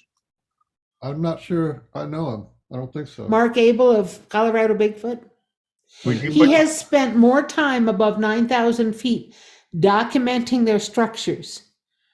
Hundreds, thousands of hours. He gets real excited. He talks fast. Yeah. Yeah. Yep, he can. And Mark can get off on a tangent, but I find his knowledge base to be excellent. He knows, he's observed a lot. He's very aware of their trans-dimensional nature and their intelligence, and the fact that the Sasquatch are so much more advanced than we are. Yeah. Could you talk to him and ask him if he'd want to come on the show, and then maybe he can. Sure. I'll shoot him a message later today. We can reach out to when him. I get off. Sure, we can do that. Appreciate that. Yep. Okay. Oh, look at this. All right. So there is a photo. If you go to the very next one, you see the original photo that this came from. Well, let's look at this guy for a little bit. Yep. So 3 foot tall, very, very dark brown or black, except over the eye ridge area and the chin. Dark gray charcoal skin, and more of a ape-like nose than the Sasquatch have, but intelligent eyes and skilled with their hands. He would be considered woodman. Mark Abel and I knew that he was kind of ferocious, and we just called him badass. So he's badass woodman. And he comes from a photo that would be the next image, that was a long distance photo that I drew it because I wanted to clarify what I was seeing and have Mark Abel verify that I had it right. And this sketch he verified for us. Beautiful. So there's the original. Is this him here? That's the original photo. This is him. His face. That's him. You can see the white ridge over the eyes. Yeah. You can see the nose is a little more simian-like. Two eyes. You can see the mouth has more of a long distance between the mouth opening and the nostrils, like a great ape has. That's pretty cool. He was about 3 feet tall. Let me see if I can get that a little bigger. I'm not sure. Maybe. You can try. There we go. There you go. So that's our badass woodman or original photo. Again, right? Why do you guys call him badass? What did he do? Because he had this sense of strength and power about him that Mark Abel liked, and he said they felt a little more ferocious. Not mean, just warrior-like. And so that's why we tended to call him badass. When I first drew examples of this, the first examples I drew were woodmen that their face looked far too nice, like they were the softer female version. And he laughed and he said, "You took the badass out of him." And I said, "I'll put it back." And so that's where what you saw originally that I drew in the previous page was incarnation number 3 or 4 Yeah, I just want to go of trying back to get it right. I just want to go back to this for a second. So Yeah. when you did this sketch, did you use the exact same technique as you did with RE? He contacted you and told him what he looked like? And This one, I did a combination of this as well as what my own eyes were seeing from the photo, as well as double checking with Mark Abel, who witnessed them, what he remembers seeing with his eyes. So it was a combination of forensics with witnesses and photographic information, along with a sense of, let me see if I can tap into this little badass guy and get him right. yeah. So blend of all three. So was RE kind of an unusual subject? Because you told me he was very, very interactive. He was great. Oh my God, Ari was a stitch. He likes to laugh. And so it was very hard for him to maintain a very serious decorum at our house. Because anytime somebody tries to do that, Otter tries to get him to laugh. And so he just came and liked hanging out here. And when he did, he would check on the art altar to see if I'd caught up with anything, and then tell me what was wrong and what needed to be corrected more and where to start again. All of that. So it was a whole mixture of learning to connect with RE and understand his method of sending communication via images and feelings instead of words. Yeah. Now, I don't want this show to be about, all about me, mind you, but I think it's interesting and I think it'd be worth sharing. At one point, RE sent you a picture of another individual, and now I'm trying to think of the name now. I knew it. Oh. And he said, and he told you brother. And yes. Run us through that it was actually involving me. Can you run yes, it was. And maybe put some more details into it? Because okay. So when he had me draw the second individual that looked like him but different, I said, "Who is this?" Rael, right. And Rael was brother, and then Rael was also you. And so it merged. If you ever felt like you merged with somebody for a while and two are one, that's the way it felt to me. Except that it had an old feeling. It was almost like brother who is no more, like I lost a brother due to some circumstance. Yeah. Or long time ago. So if I, for instance, had a brother and I lost him when I was in my 20s, and that was 4 decades ago, then it had that kind of old family connected, but long time back and I miss him sort of feel. When I asked about the connection with you, because clearly it was connected with you. Yeah. Initially, can I just yeah. You told me something. You told me that when you were sending it to you didn't understand what he was talking about. It was real hard to understand him because it was all images and feelings. Yeah. So go ahead. Sorry. No, you're right. It was very difficult to understand, and I had to piece it together and find out via asking the right questions and trying to come up with the right questions in a new situation that was confusing. Because I didn't know if he was saying Rael met you, knew you, was you, or that he wanted me to show Rael to you. I had to filter out what it was or what was the reason that I was being given Rael's image and how it was connected to you. And so finding the sense of why and what were the particulars were a process of asking, because the information sometimes came visual, sometimes came only in emotions, sometimes came with an age sense, sometimes came with precise words, but not usually. And so diagnosing or understanding the merging of all of these different ideas about who is Rael and how is he connected to you had to be kind of tweezed apart. And that's where, when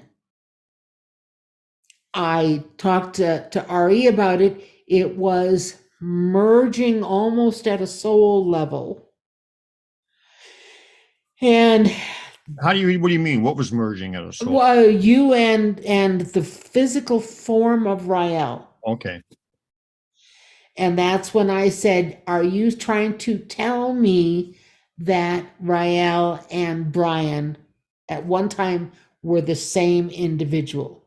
And that's where I got a sense of a yes, but it was a sense of a yes plus more. And then you have to go, okay, what's the more? And I don't always get all of those pieces parts immediately.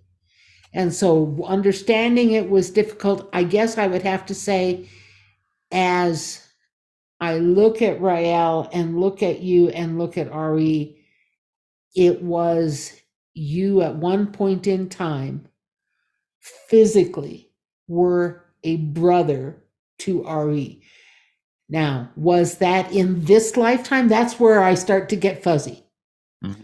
I don't know for sure. I don't know if it was previous incarnation for both of you.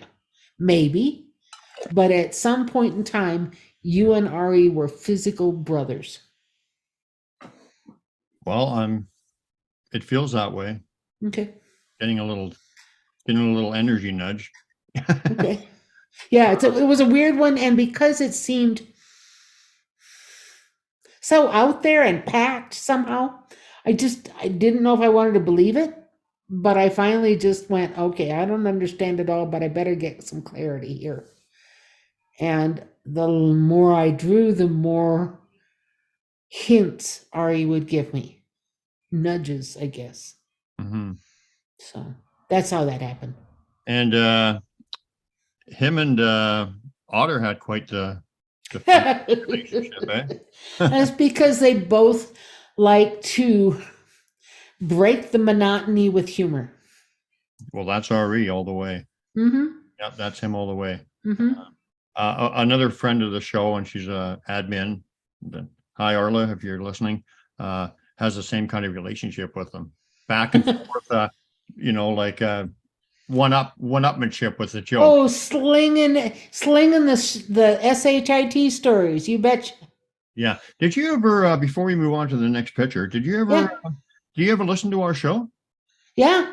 Did you hear the one with Barbara Jean Lindsay where she? No, I haven't. That's on my list of ones to see. She channeled the whole clan up here, and it was pretty remarkable. Wow, that's neat. Yeah, she channeled Ari and his daughter Raja Say and little Bud and a grandmother that I'm not really familiar with, but it was but little Bud was funny. All he wanted to do was hang out with his buddy. He said he didn't give a crap about anything else. He just wanted to hang out with me. Did he ask for something to eat? No, but he says he likes jeans. Really? Yeah, he likes jeans. How about that? Isn't that something? And it was their humor. I mean, he has a humor like his dad too. The humor was fantastic because I asked him if we were going to have another rock throwing contest, because we've had rock throwing contests. Right. Said, when you get a better slingshot. That's a good answer. And another funny one. That's a good answer. And the other two were very, very deep, very deep. But another funny one was I asked, you want to be as big as your dad? Are you as big as him yet? And he said, I'm already bigger than him. He just doesn't know it. And then he said, I can jump higher. great. I know you got to hear that one, Sue. You'll like That's that one. great. You'll like that one. Yeah. So what are we looking at here? Oh, Oh, see. all right. So Face this right is here, right? another very long distance individual. This was an adult. He was full size. Only it was the white hair and the lighter gray skin tone. And he was peeking out from behind a couple of trees, and hard to see because there was snow everywhere. So when this picture was taken, the white that you see on the tree trunk to the right side of the screen is snow, not just deviations in the trunk. Right. And the white behind him is because there was snow everywhere. It was recent and fresh snow. So it was difficult to distinguish him from the background, and I had to really find ways to enhance him. They're so rare that we see the adult white guys that I thought, oh, I want to draw him. And so I did. Yeah. Very cool. Ah. Is So, that him? Yep. So he was just between two trees and looking. I did not include the white background and need to do some tweaking. This is rough draft number 2. Rough draft 1 is usually black and white, where I just have the position of things and the size. And rough draft number 2 is the very beginning of coloring it in. And he was drawn on a paper that I realized later I was not thrilled with because it wouldn't hold very many layers of the chalk pencils that I use. The hard chalk pencils blend a little bit better than just plain old colored pencils do. So it's pastel chalk. But I need to redo him on the better paper so that I can get all the different layers in. You Very can even cool. see the ridges in the cardboard that this bad paper was mounted on in the blue. Now this wasn't your picture, right? What's that? This is your drawing, but This is my other one drawing the other of one was not that. your picture, though, right? No, the other picture I did not take. It was provided to me by Mark Abel. Yes, Right. correct. Did you get a name for this individual? I do not have a name for him yet. I Okay. do not. Have not worked with him very long, maybe 20 minutes. Okay. So I don't know him yet. Artwork. All right. So what we see now is that the Sasquatch researchers are missing the vast majority of the artwork that the Sasquatch are leaving. Either their signage or just plain art for art's sake. This X and profile of an individual right down to the full torso with an arm and hand, all were next to structures in the woods. And so this piece of art was taller than you or I would be, so above the 6-foot mark. But on trees is just one of the ways that they leave their likeness or their choice of artwork on the world around them. I've seen them in trees and stuff, and Mhm. that is what, we all have our own different strengths, and they teach us what they want us to work on or whatever. But the artwork and appreciation and the understanding and seeing it for what it is one thing that they have me go. One thing that I do. Mm-hmm. Talking And about you get a chance to examine the ground more because of your interest in glyphs in their stick glyph language. And so you examine things down low more than most people do. Yeah. But I am going to tell you to start looking at the rocks and the places where their habitats are a little closer, because where they spend the majority of their time, you will find their art. Yeah, yeah. Where they have to hole up because it's wet and rainy or blizzarding outside. Well, when they get bored, they do the same kind of stuff that you and I do when we get bored. Yeah. And the guys that are inclined to art will make art right there wherever they are because they got hours to kill. Yeah. Yeah, I see faces in rocks too, actually. Hmm. I remember, well, one time, yeah, anyway, it doesn't matter. But You yeah, have a good face. You have a good rock with a face on it that they showed you. yeah, That's just actually, I'll fabulous. just say it quickly. I remember one time walking along and I was in another something, it's another state or something, but I walked along and it seemed like every rock on the ground had a face and they were introducing themselves to me. Uh-huh. I know exactly what you mean by that. Yeah. So I know that the green in this looks like one huge old Sasquatch face, and you're going to say, is it really in the rock that way? Is the rock really look that detailed? Well, if you go to the next one, it takes away the green outline and you can see for yourself and do the compare contrast. Wow, yeah. So Pretty cool. this is an instance of them taking a rock that has the potential of forming a profile or a face, and then with their own skills enhancing it so that it looks more pronounced. Yeah. And they give names to these individuals because usually they're part of their history. Either that individual lived in this area, fought in this area, was famous in this area for some reason, and they honor him or her. I'm not going to say because we don't know, but they honor this individual with their face in the rock, just the same way you and I would honor somebody down in the square on Main Street with a statue. Yeah. Same idea. Yeah. Well, you saw my RE rock. Oh, Older. I love that rock. That one is I love that rock. That one is just incredibly detailed. Yes, it is. And you know, Kind of- I knew who it was anyway, but my friend Arla, she says, "You know who that is, don't you?" And I said, "RE," and she said, "Yeah, it's RE," because that's exactly what she saw. It's so detailed. So yeah, they definitely do this stuff, and that's amazing. This one is amazing. This one is a good one, and they will frequently put it into prominent vistas that look out over a whole valley, or faces like this in detail right next to their cave entrance. Yeah. If it was a facing sideways, I would look to see whatever the eyes of the stone carving were looking at. Right. So what the carving sees is the thing that's important.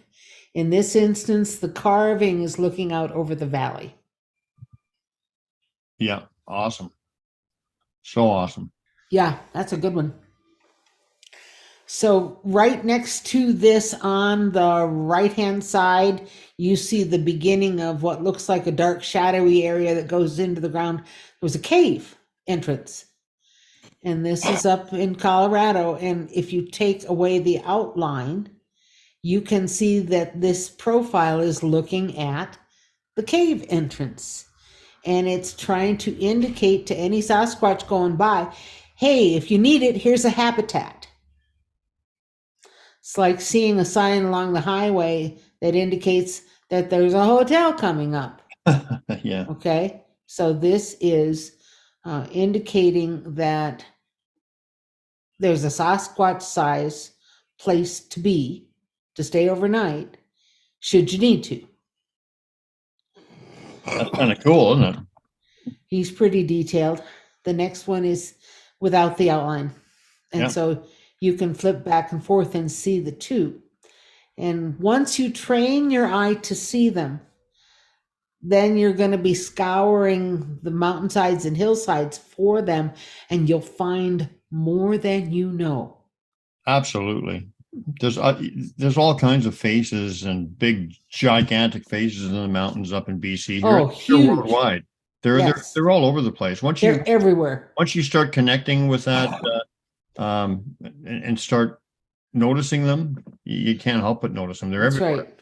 And in the little tiny rocks too. That's right. They're everywhere. They're everywhere. Exactly. Yeah. Exactly. Like the rock people, like Beans talks Mhm. about. Yes. Okay. All right. So here's the cave entrance, right? Can you spot the face? Where is the face that's looking at the cave entrance, showing you that it's there for the Sasquatch? Let me just move this over a little bit. Can you see it?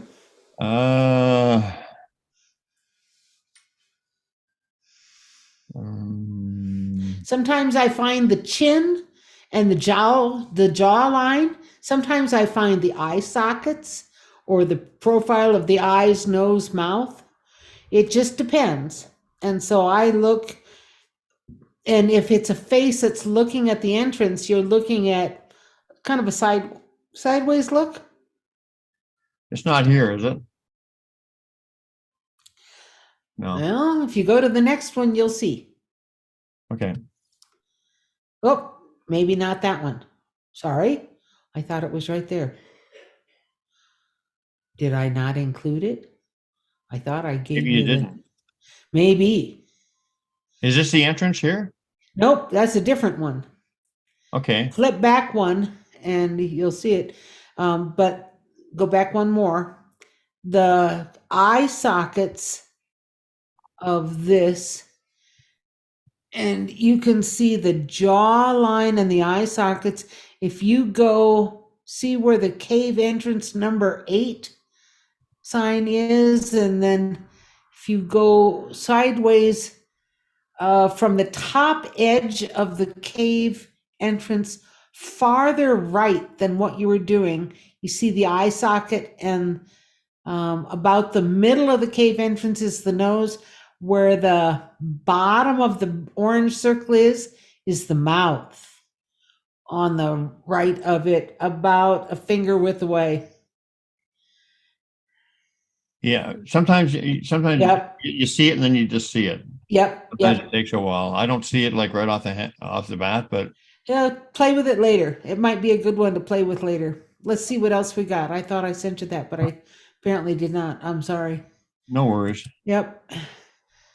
So this is inside of a cave up in the high alpine area, and the entrance was built up with rock to protect it more from the wind. But this was a Sasquatch size area that you could lay down and sleep in or have a fire in. But this was the back wall of this location. And the next slide ought to be the one without the outlines. Okay. Oh, Did I send you that? two with the outlines? Well, there we go. There it is. So I noticed the hands first because if you look, the top finger has a fingernail on it. When I saw that, I went, okay, there's something here. What is the image that's here? And that's where I went, okay, there's a hand. What else? And then I saw the profile and outlined the profile. And then after I outlined that, I realized that I was seeing another eye socket and yet another image in there. So you have a situation where you have one artist who put down an original image, and another artist came and changed it so that there was another image in there, almost like graffiti on top of the original. Mm-hmm. And so that's where you get more than one face overlapping in the same space. Yeah. You know, trees are the same as rocks. I see all kinds of personality and faces and trees too. Not just me. I'm saying, you know, Yeah. they're there.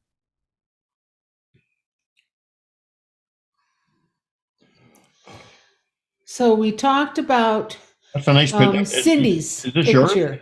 This is my art. Yes. That's really nice. So I was trying to capture the essence of the photograph that Cindy Goodbreak had. Cindy what is- Ann Goodbreak. I think she Yes. got more name. Buono Goodbreak or something. Bueno Goodbreak, right. And so her original photo, I think, is the next one. And you said earlier, and I don't remember if it was before we started talking on the show, that she was being given all kinds of grief for the original photo. I thought the original photo was one of the best ones I'd ever seen. It was Yeah, but fabulous. it doesn't matter. These trolls and these guys that are just gonna, well, that's what they live for, is to just argue with people, and they don't even know what they're talking about, most of them. No, they don't. They just want to And argue. And so, she was getting a lot of flack. grief from those And you know people. what? I support her. I think she did a marvelous job. And if she's listening, I think this is an excellent photo. And trolls be damned. She was on the We show have a something little, that's a little while precious ago. here. Well, yeah, we got to give her credit, but we also have to give credit to the individual who showed up, because if they don't want to show up, they're not going to show up. That's right. That's right. Like Yeah. I've had them show up in a lot of my pictures, but I never purposely take a picture of them per se. But then, Right. I invite them to be in a picture if they want, and then quite often I'll look at it and I'll say, "Oh boy, there they are." When I first started to draw this one, Fortunately, this is really, really small. oh, I'm sorry that that's so small. Dang it. Is that better? That's the best. Yes, you I can get see it. the face at least in the enlarged circle right there. Yeah. When I first drew that, I thought he was the only individual in this. I had assumed, and it wasn't until I started doing the compare contrast and playing with the light and shadow that I realized that he was protecting an entire family, and that there were at least 3 kids, and you could make an argument for a 4th one in the original photo, and when you enlarge it, plus a female that was his size, all in camouflage in this same image. And so no wonder she was being nudged to leave the area. Yeah, But this is a fabulous picture, just fabulous. that's a little better. Yes, that's my tweaking of the original, enhancing the color and bringing it back out. But if you look on my interpretation where the faces are, like especially the gal that's his size, you see it right on his shoulder. And some of the younger ones or the smaller ones, you don't see until you start drawing it out and go, wait a minute, what is this? And then you find it. Yeah. Yeah. So marvelous image. Just love that photo. Just love it. So Astonishing. he was trying to protect his family, but at the same time, he gifted her with this picture. Understanding that there was not just him around, but him and his wife and 3 or 4 kids, and that's who she was interacting with, not just one individual. I thought it was a marvelous sharing on his part that, oh, by the way, there's a whole clan here, just so you know. Yeah. Really neat. When I got my RE picture, I still only see RE, but other people, because this is not my strong point. I mean, I can see them if they're for me. Yes. But other people said they saw a lot of different things in there too, and I don't know. Yeah, there's a lot of faces in this that are not his family. I just picked the 4 or 5 most prominent images and faces in here. I'll send you my RE picture again and see what you Yeah. see. I just see RE, but because I invited him to show up and he did. Right. So, but and also we all have different strengths and they work with us in different ways. And I can see some stuff and other things people have a different insight than I do, and vice versa. Sure. Yeah. Oh, okay. So this is from Penny. And this is her. This is when she was on the ship. I guess this is her. Blow it up. I can't. Okay. That's as big as I can get it. All right. That's her okay. on the ship, and this looks like a Sasquatch maybe, and then a gray maybe, and then here's the babies that she was connected with. And what way was that again? Okay. How was she connected to them? She was genetically connected. Yeah. Not birth connected. Yeah. So And she was a genetic mom. she's pointing specifically to this one. She said this one was the most interactive with her. Huh. Wow. This little guy.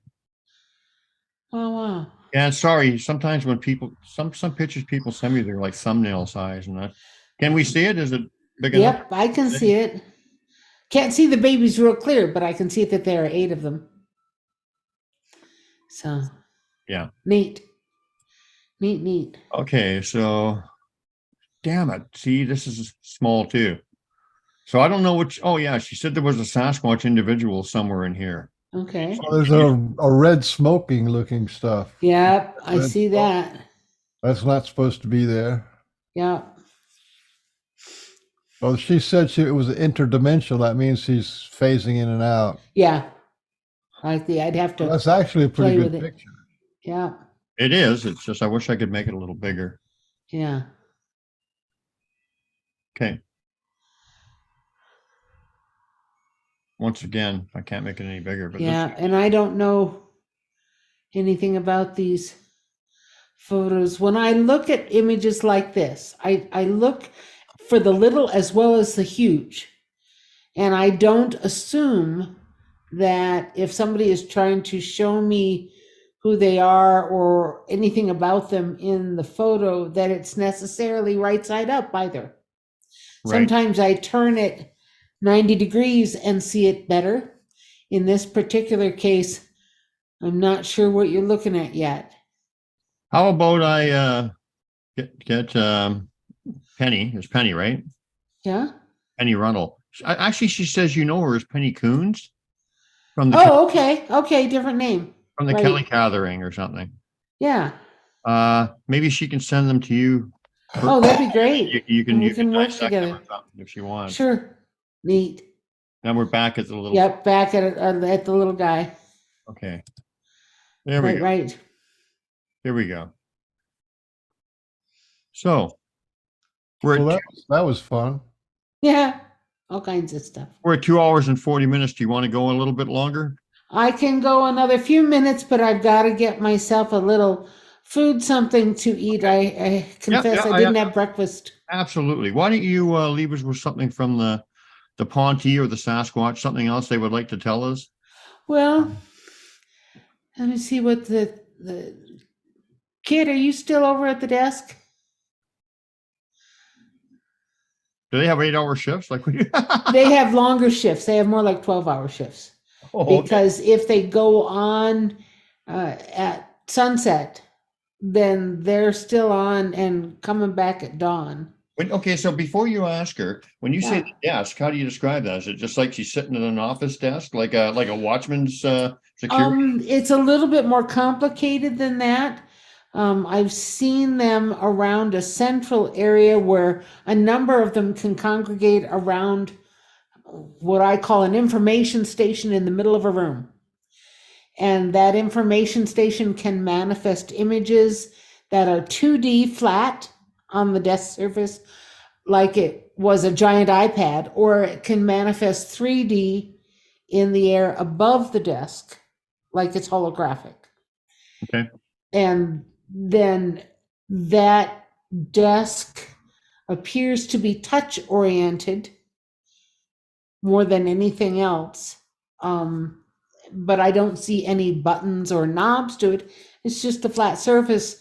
But then again, so are their glass pads. When I look at their glass pads that are about the size of our iPads, it's just a clear glass surface. And you wouldn't know until it turns on that it's an information device. So when I picture that, it's also probably a mid-level in the complex, and the complex goes from the top of the mountain down at least 2 miles. The top of the mountain is 11,000 some feet. And so 2 miles down puts it, right about what would be ground level for us. And then they go down deeper than that with the tunnel system. Do not discount, and it is recommended that you make a more concerted effort to record your dreams, because those that record the precognitive dreams will be given an awareness of disasters upcoming ahead of time, giving you more time to prepare. The images of losing satellites or having satellites go down is so close you can taste it. I guess I put it that way. It's imminent in a. I can smell it, I can taste it, but I'm not eating it right now. Okay. The encouragement of having a group of us that don't freak out when we see Star Nation folks or others, so that the education about them can come from some people who are calm instead of people who are fearful or people who are prejudiced against somebody who looks different than us, even though they don't know anything about them. So you will find people prejudiced against the mantis people, even though they don't know anything about them, just because they look so different. You will find Earth humans prejudiced against the Saurons, or the Repterans, or the Reptilians. You will find people wondering or not trusting.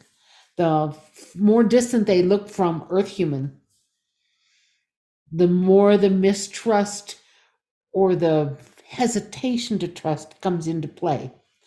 And so there will be a group of us that can bridge that gap, Right. because we have put down our fear.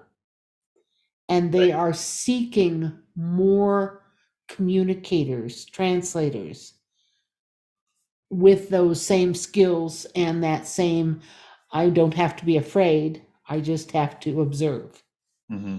And so you both are like that, and Otter and I are like that. And the more people that can portray an interest in learning without the fear, those are the people that they're wanting to contact right now. They are looking for more voices of reason and voices of right-mindedness. I'll put it that way. Now, what, To contact. And they do want to visit more people. They do want to make more friends here. what's her name again? The lady at the desk. What's her name? Oh, Kit. Kit, can I ask her a question directly? Sure. Kit, can you give us a message of hope for our future? A message of hope for humanity?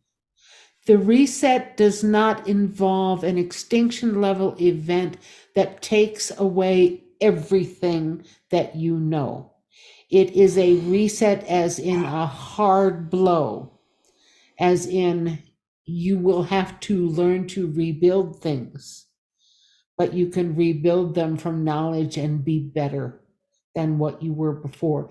The helpfulness from the Star Nations also provides Earth humans with a greater bonding with each other, even though Earth humans came from vastly different subcultures within the planet.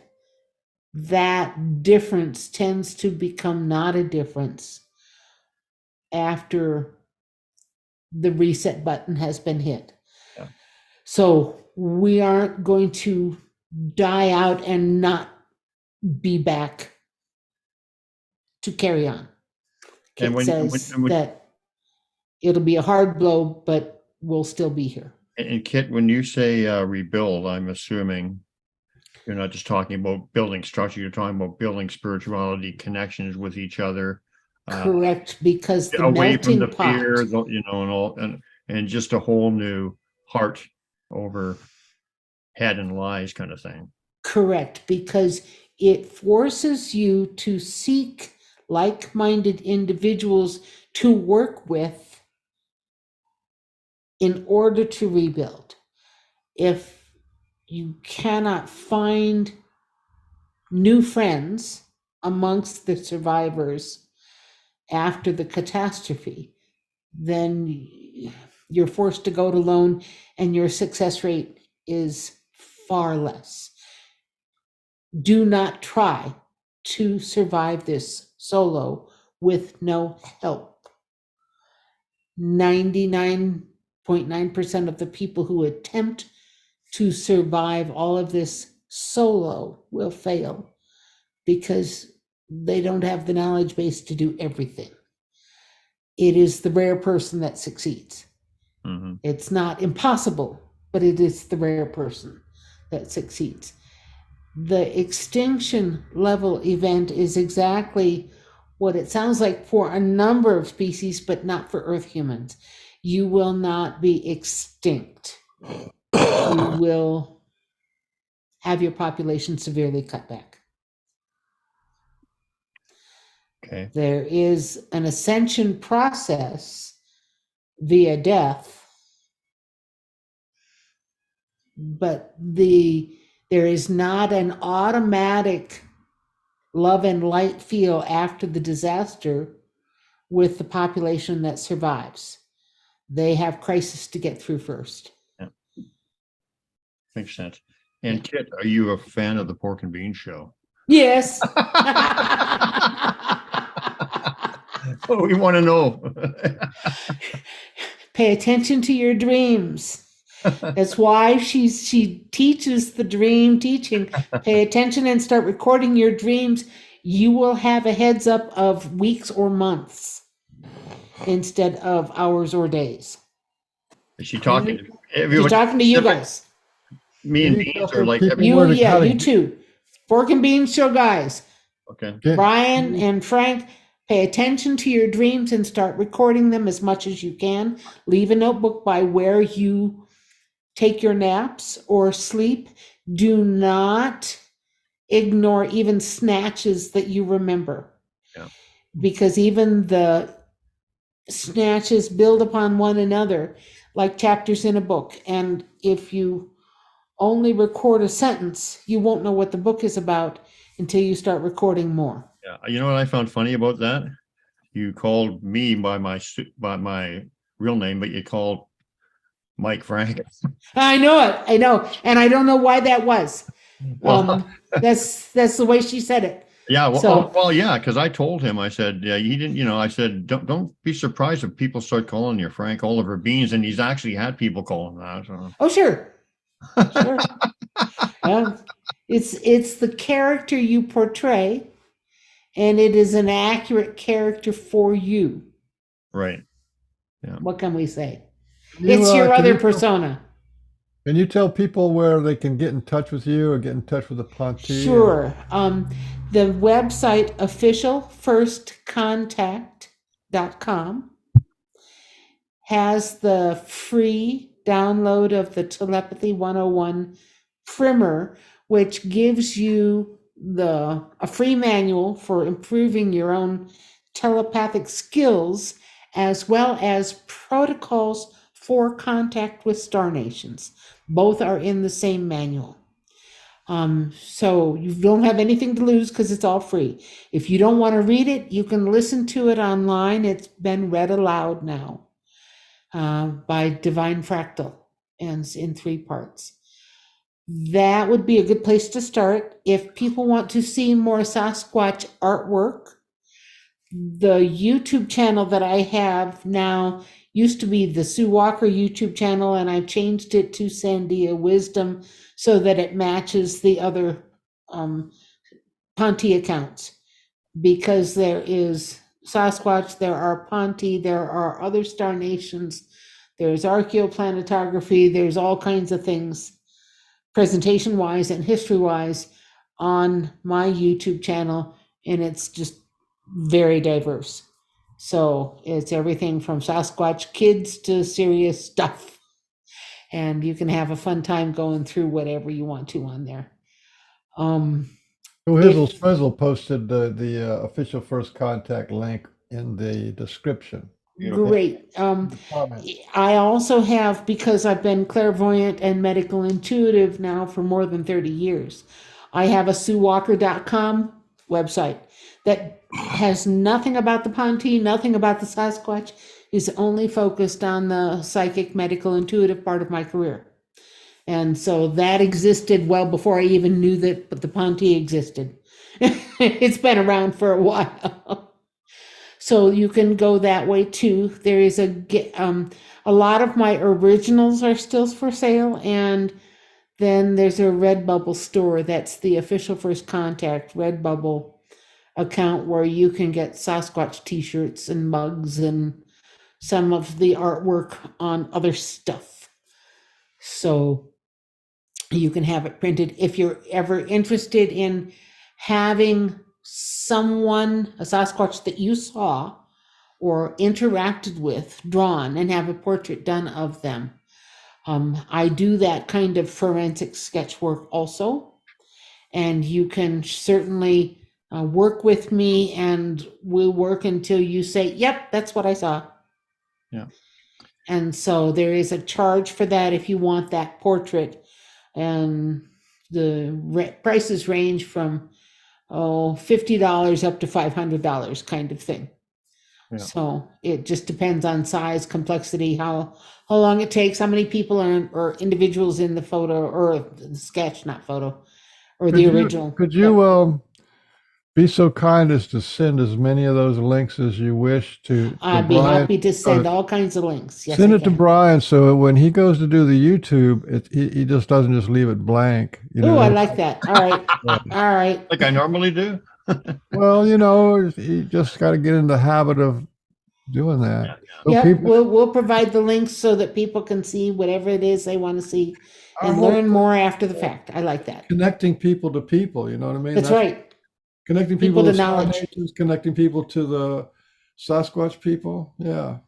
So I got one more question that we ask all our guests. Sure. We'll wrap it up.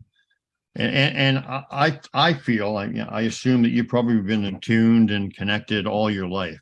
But since your relationship with the Sasquatch people, the beautiful Sasquatch people and the Ponte, how have they changed your life and your perspective? Wow.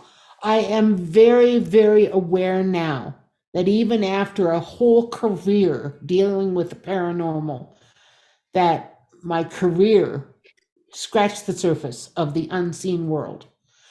I'm very aware now of the kind, generous, right-minded intelligence of our Star Nation friends, the Ponte, as well as the Sasquatch, and how they help the others in the forest that live around them by constructing them shelters or homes or helping them with food things or whatever it is. I am learning more about the why they build the log structures the way that they do, or the stone structures. And it's because of the Sasquatch people that I've become very aware of the megalithic structures in North America above, the mile high status. I just was looking at Sage Wall in Montana, which is identical to the construction of the walls in Peru that you can't even put a piece of paper through because the stone fit is so tight. And so Sage Wall, Montana, if you haven't seen it, go check it out. The Ponte have made me aware that the Star Nations that have in our own history helped Earth humans are here again to help. Right on the eve of whatever disaster is coming our way at whatever strength it's going to hit our planet.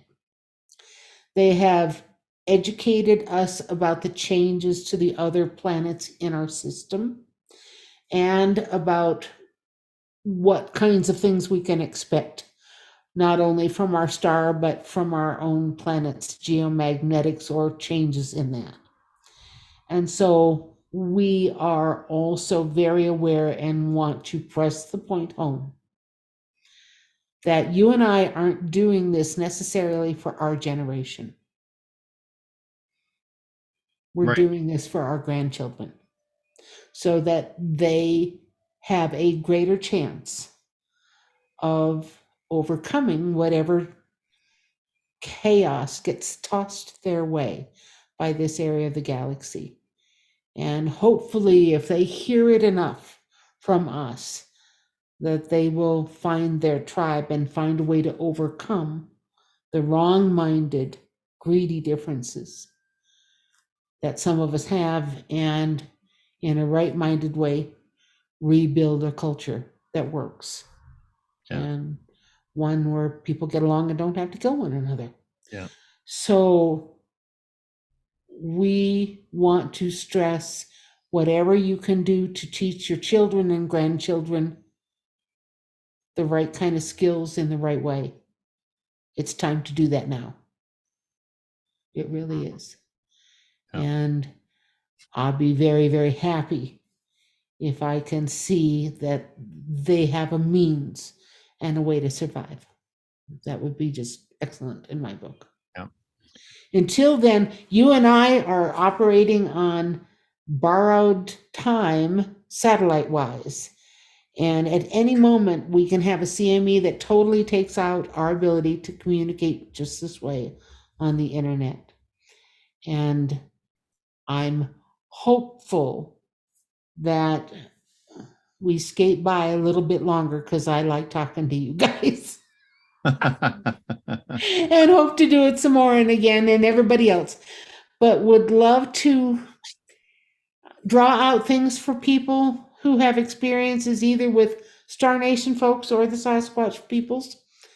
And I want to hear your stories, because when you share your stories, when I share your stories, then other people can learn and be less afraid to share what's happened to them. We can start pooling knowledge and learning more from each other. And I'm down with being a teacher that way. I don't know about you guys, but I'm okay with that. Well, So, yes, you do know about us guys. yes, I do. Yes, I do. Hey, are you and Otter able to travel at all? A little, depends on where. Well, because would you like to come and RE would like to invite you to his camp out in September. Would you be up for it? Okay. So the only caveat is I'm expecting to replace hips this year. I have 2 hip surgeries to do, and it's possible. Where is your camp out? British Columbia, September. right in the Wow. heart of RE's home. They Nice. always interact with us. Okay, let me chat with Otter. We have to have a means to get there. And It's a private campground. okay, Yeah, I know you guys travel in an RV or whatever. yes, yep. There'd be room for you for that. Okay, that'd be fabulous. Let's get together and get that information, because I think that sounds excellent. And we have our passports, so let's see what we can do about that. Absolutely, yeah, that'd Yeah. be great because he extends an invitation. Well, thank you. Sure appreciate that. Takes us about 4 to 5, depending on where in BC. We got to Chuela in 4 days. That's the amount of time it took us to travel. And just because we didn't do Speed Demon with the trailer in tow. But if It's we about can get 50 to where miles- you are in 50 that amount miles. of time, that'd be great. 50 miles east of Vancouver. It's not that far. No, that'd be all right. Yeah. Yeah, and Neat. well, and in the That meantime, sounds awesome. you can ask RE what he thinks of the idea. Oh, I think I think that would be an automatic. He'd say, "Well, invite some of your Hemes Bigfoot folks from the Valles Caldera to come with you." Sure. And absolutely, Yep. absolutely. Okay. And when we go any place like that, we typically tend to have Ponte babysitters. They keep tabs of us. when we go other places, and so they show up wherever we end up. And so could we have people at your event who see them? Yeah, Well, yeah. I mean, that happens. stuff Round, just round, does. round, round. I get around. That's right. That's exactly right. I was wondering when you were going to sing, Mr. Beans. You haven't sung the whole show. Well, gentlemen, it is just after the top of the hour here, and we've been on since who knows when. So I better let you go. We don't really I've have. gotta. We'll let you go, but we don't really Yeah. have to have any set topic when we all get together. We just Okay. it just seems to flow, right? Yeah. We'll talk about yeah. our interviews when we do them with you. Yeah. And if you need us to teach up in BC, let us know. If you're looking for instructors, if you're just looking for people to come and do fireside chat stuff, we're all kinds of down with that. You know what we do? We don't have it's not organized. I don't charge Okay. anything. I don't charge anything to anybody. It's all free. Okay. All right. Everybody just comes up here and hangs out with our And just shows up. just And shows how up long and, do you hang out with each other for? A weekend? A week? What? 5 days. Great. Great. Send me the info and I'll talk to Otter about it. That sounds fun. 5 days, and I guarantee Wow. they'll be Life changing. well. It is for some Often. people. Yeah. It yeah. is. No taco truck. Well, yeah, you can bring a taco truck up if you want, Beans. We'll hire you to sell tacos. Gonna go to a gathering and there's no taco truck? Oh no. Oh no. He makes it here. I'll make him tacos every day. If you make it here, Beans, Sue says she'll make not this Sue, my Sue, the one with an extra letter. She's got a knee on it. Yep. She'll make you Sue. tacos every day, Oh. That's wonderful. That's wonderful. and she's a good cook. Tacos and Can I come up burritos. next Wow. week? Can I come up Neat. next week and just stick around until There you go. Come up here anytime you want, man. till September? That's fine. Sounds good. Well, gentlemen, this has been fun and marvelous, and it's always a great time talking to you. Yeah. And I will let you go for now. Okay. And I will talk to Otter about things, and I'll send you some links, and It's it'll the all be 18th good. Yeah, send us the links. It's the 18th to the 23rd, just so you know. Okay. All right. September. Okay. So the fall equinox. Yeah.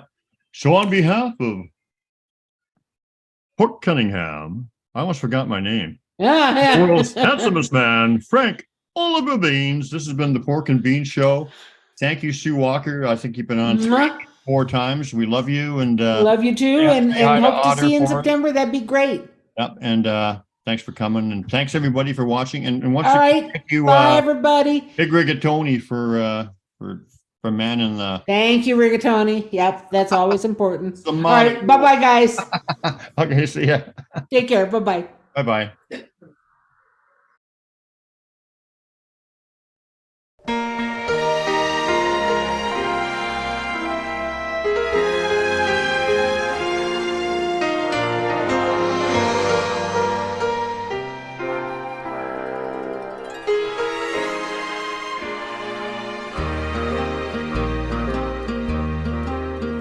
Happy trails to you until we meet again. Happy trails to you. Keep smiling until then. Who cares about the clouds if we're together? Just sing a song and bring the sunny weather. Happy trails to you till we meet again. Some trails are happy ones. Others are blue.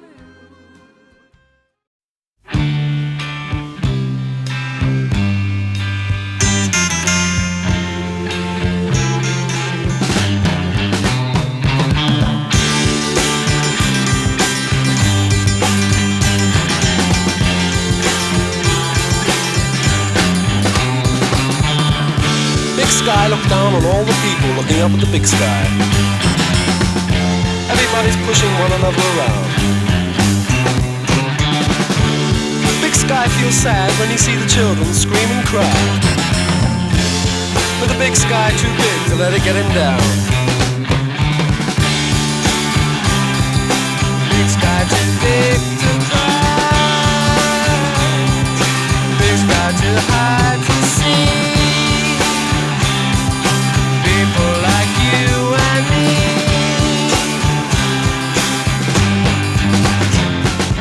One day we'll be free. We won't care, just you see. Till that day can be, don't let it get you down. When I feel that the world's too much for me, I think of the big sky, and nothing matters much to me. Big sky looks down on all the people who think they got problems. They get depressed and they hold their heads in their hands and they cry. People lift up their hands and they look up to the big sky. But the big sky is too big to sympathize. Big sky's too occupied. But we would like to try.